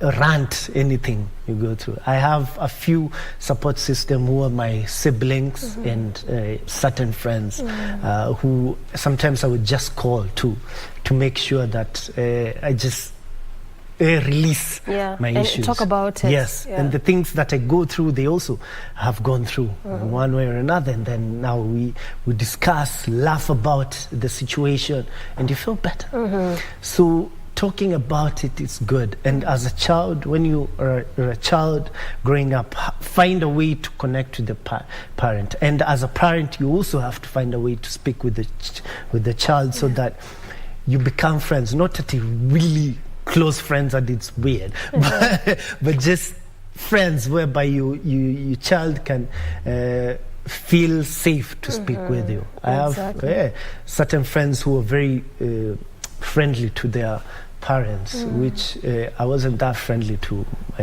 my late father per se, but we were close to one way or another, and I loved him to death.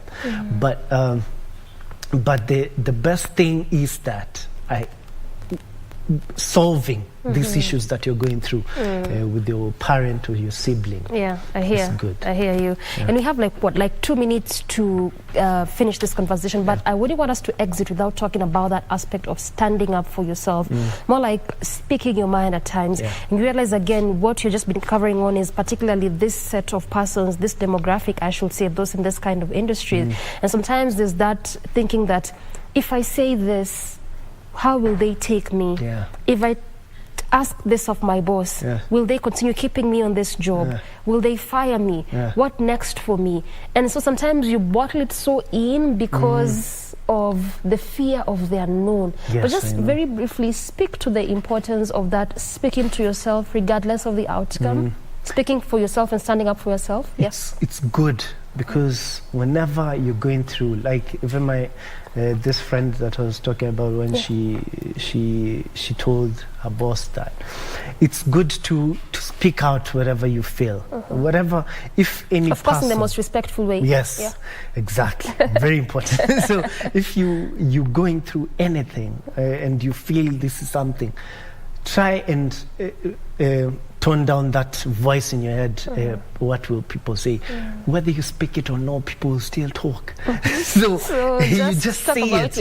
Just say it. At the end of the day, at least it will remove one luggage off your shoulder. And that's the best feeling you will ever have. When you stand up for your rights, and whenever you stand up for yourself, whatever you're going through, there's a relief you feel that you can't easily compare to other things. So true. I advise and I can that. actually, I am agreeing when you talk about it, even if sometimes you won't really get the solution, but the moment you released it, it just feels good. Like, and it's not just about the feeling, but also it's because of your mental capacity at the end of the day. You need to be in the right frame of mind, because someone said, even when you're gone, we'll mourn you, but at the end of the day, we'll just forget you. So when you still have the chance to make sure you're good, Exactly. Be good. Exactly. Your clarion call, Sam, as you conclude. It's good. Me, I would like to advise my fellow artists, always speak out.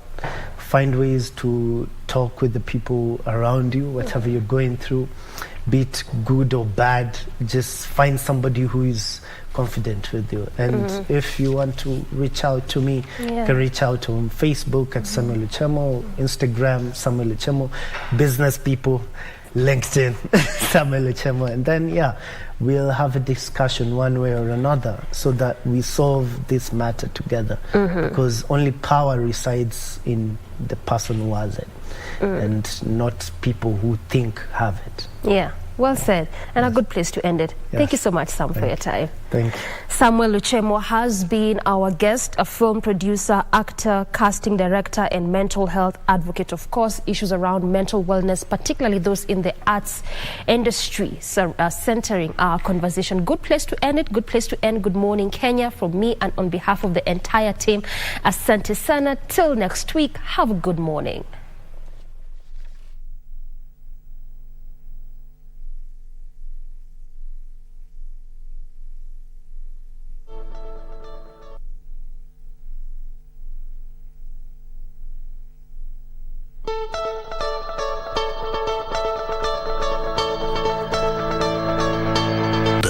Any unclaimed financial assets, surrender all unclaimed financial assets in your possession to the Unclaimed Financial Assets Authority, UFAA, today without having to pay interest or penalties. Take advantage of the Finance Act 2022 moratorium on penalties and interests.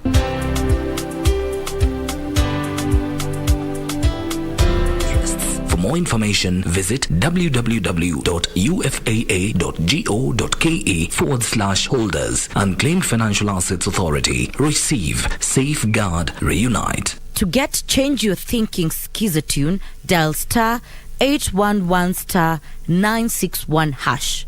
When you change the quality of your thinking, you change the quality of your life.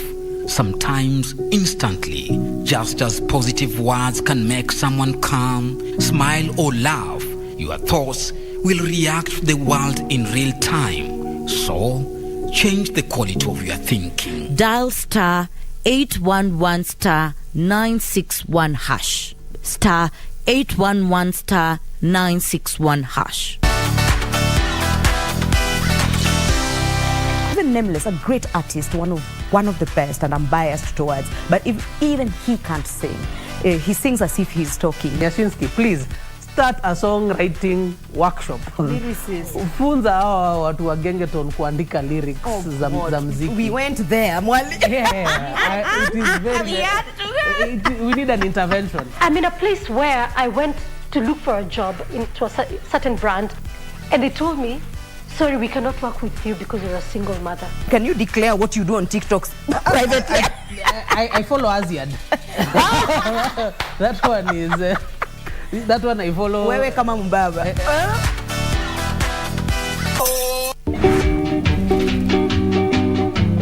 Hakuna siku tutaiona tena, imeenda. Na si uko sawa kila kitu. Kalala ushiki maneno. Nimesamba tai kwa boda gani? Hapo kwa nyewe nimepiga kama mvua bwana. Kwa hivyo mimi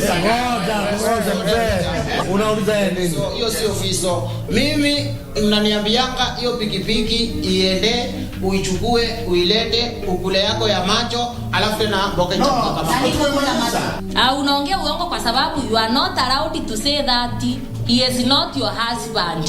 Are you dead to confirm? Sasa nikwambia hiyo kisungu mingi uko nayo utakata ukiingia ndani.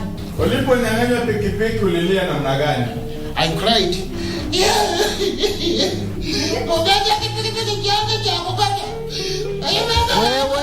You're telling everyone that I'm the one who took the cash. Yes. I'm the one who took it, the cash. Yeah? Yes. Sasa wewe unajua unajichanganya.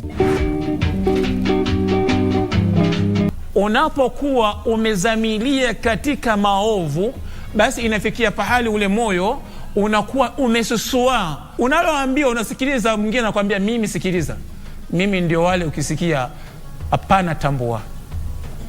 Mimi sisikii la muadhini wala mqimu, maisha ni kusonga mbele. Katika mioyo ya watu wenye kuwapunja wenzao kuna kutu kwa sababu ya kile ambacho ama vitendo ambavyo wameweza kuvitekeleza. Allah subhanahu wa ta'ala atuepushe. That's the power of remembering Allah. It's the best.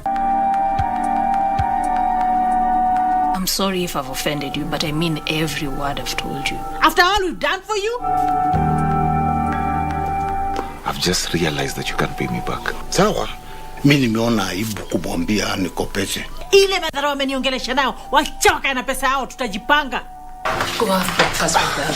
Come on. Are you jealous, my love? Bwana sifiwe. Unataka nini hapa? What's wrong with this house? Huko mimi ni mgeni tu. Why do you always say such hurtful things?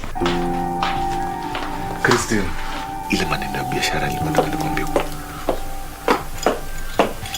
Are you sure mko sawa?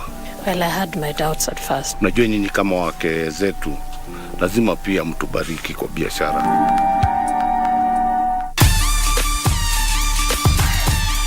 Selena De La Renta. Promociones Dorado means gold. Well, we are a cause.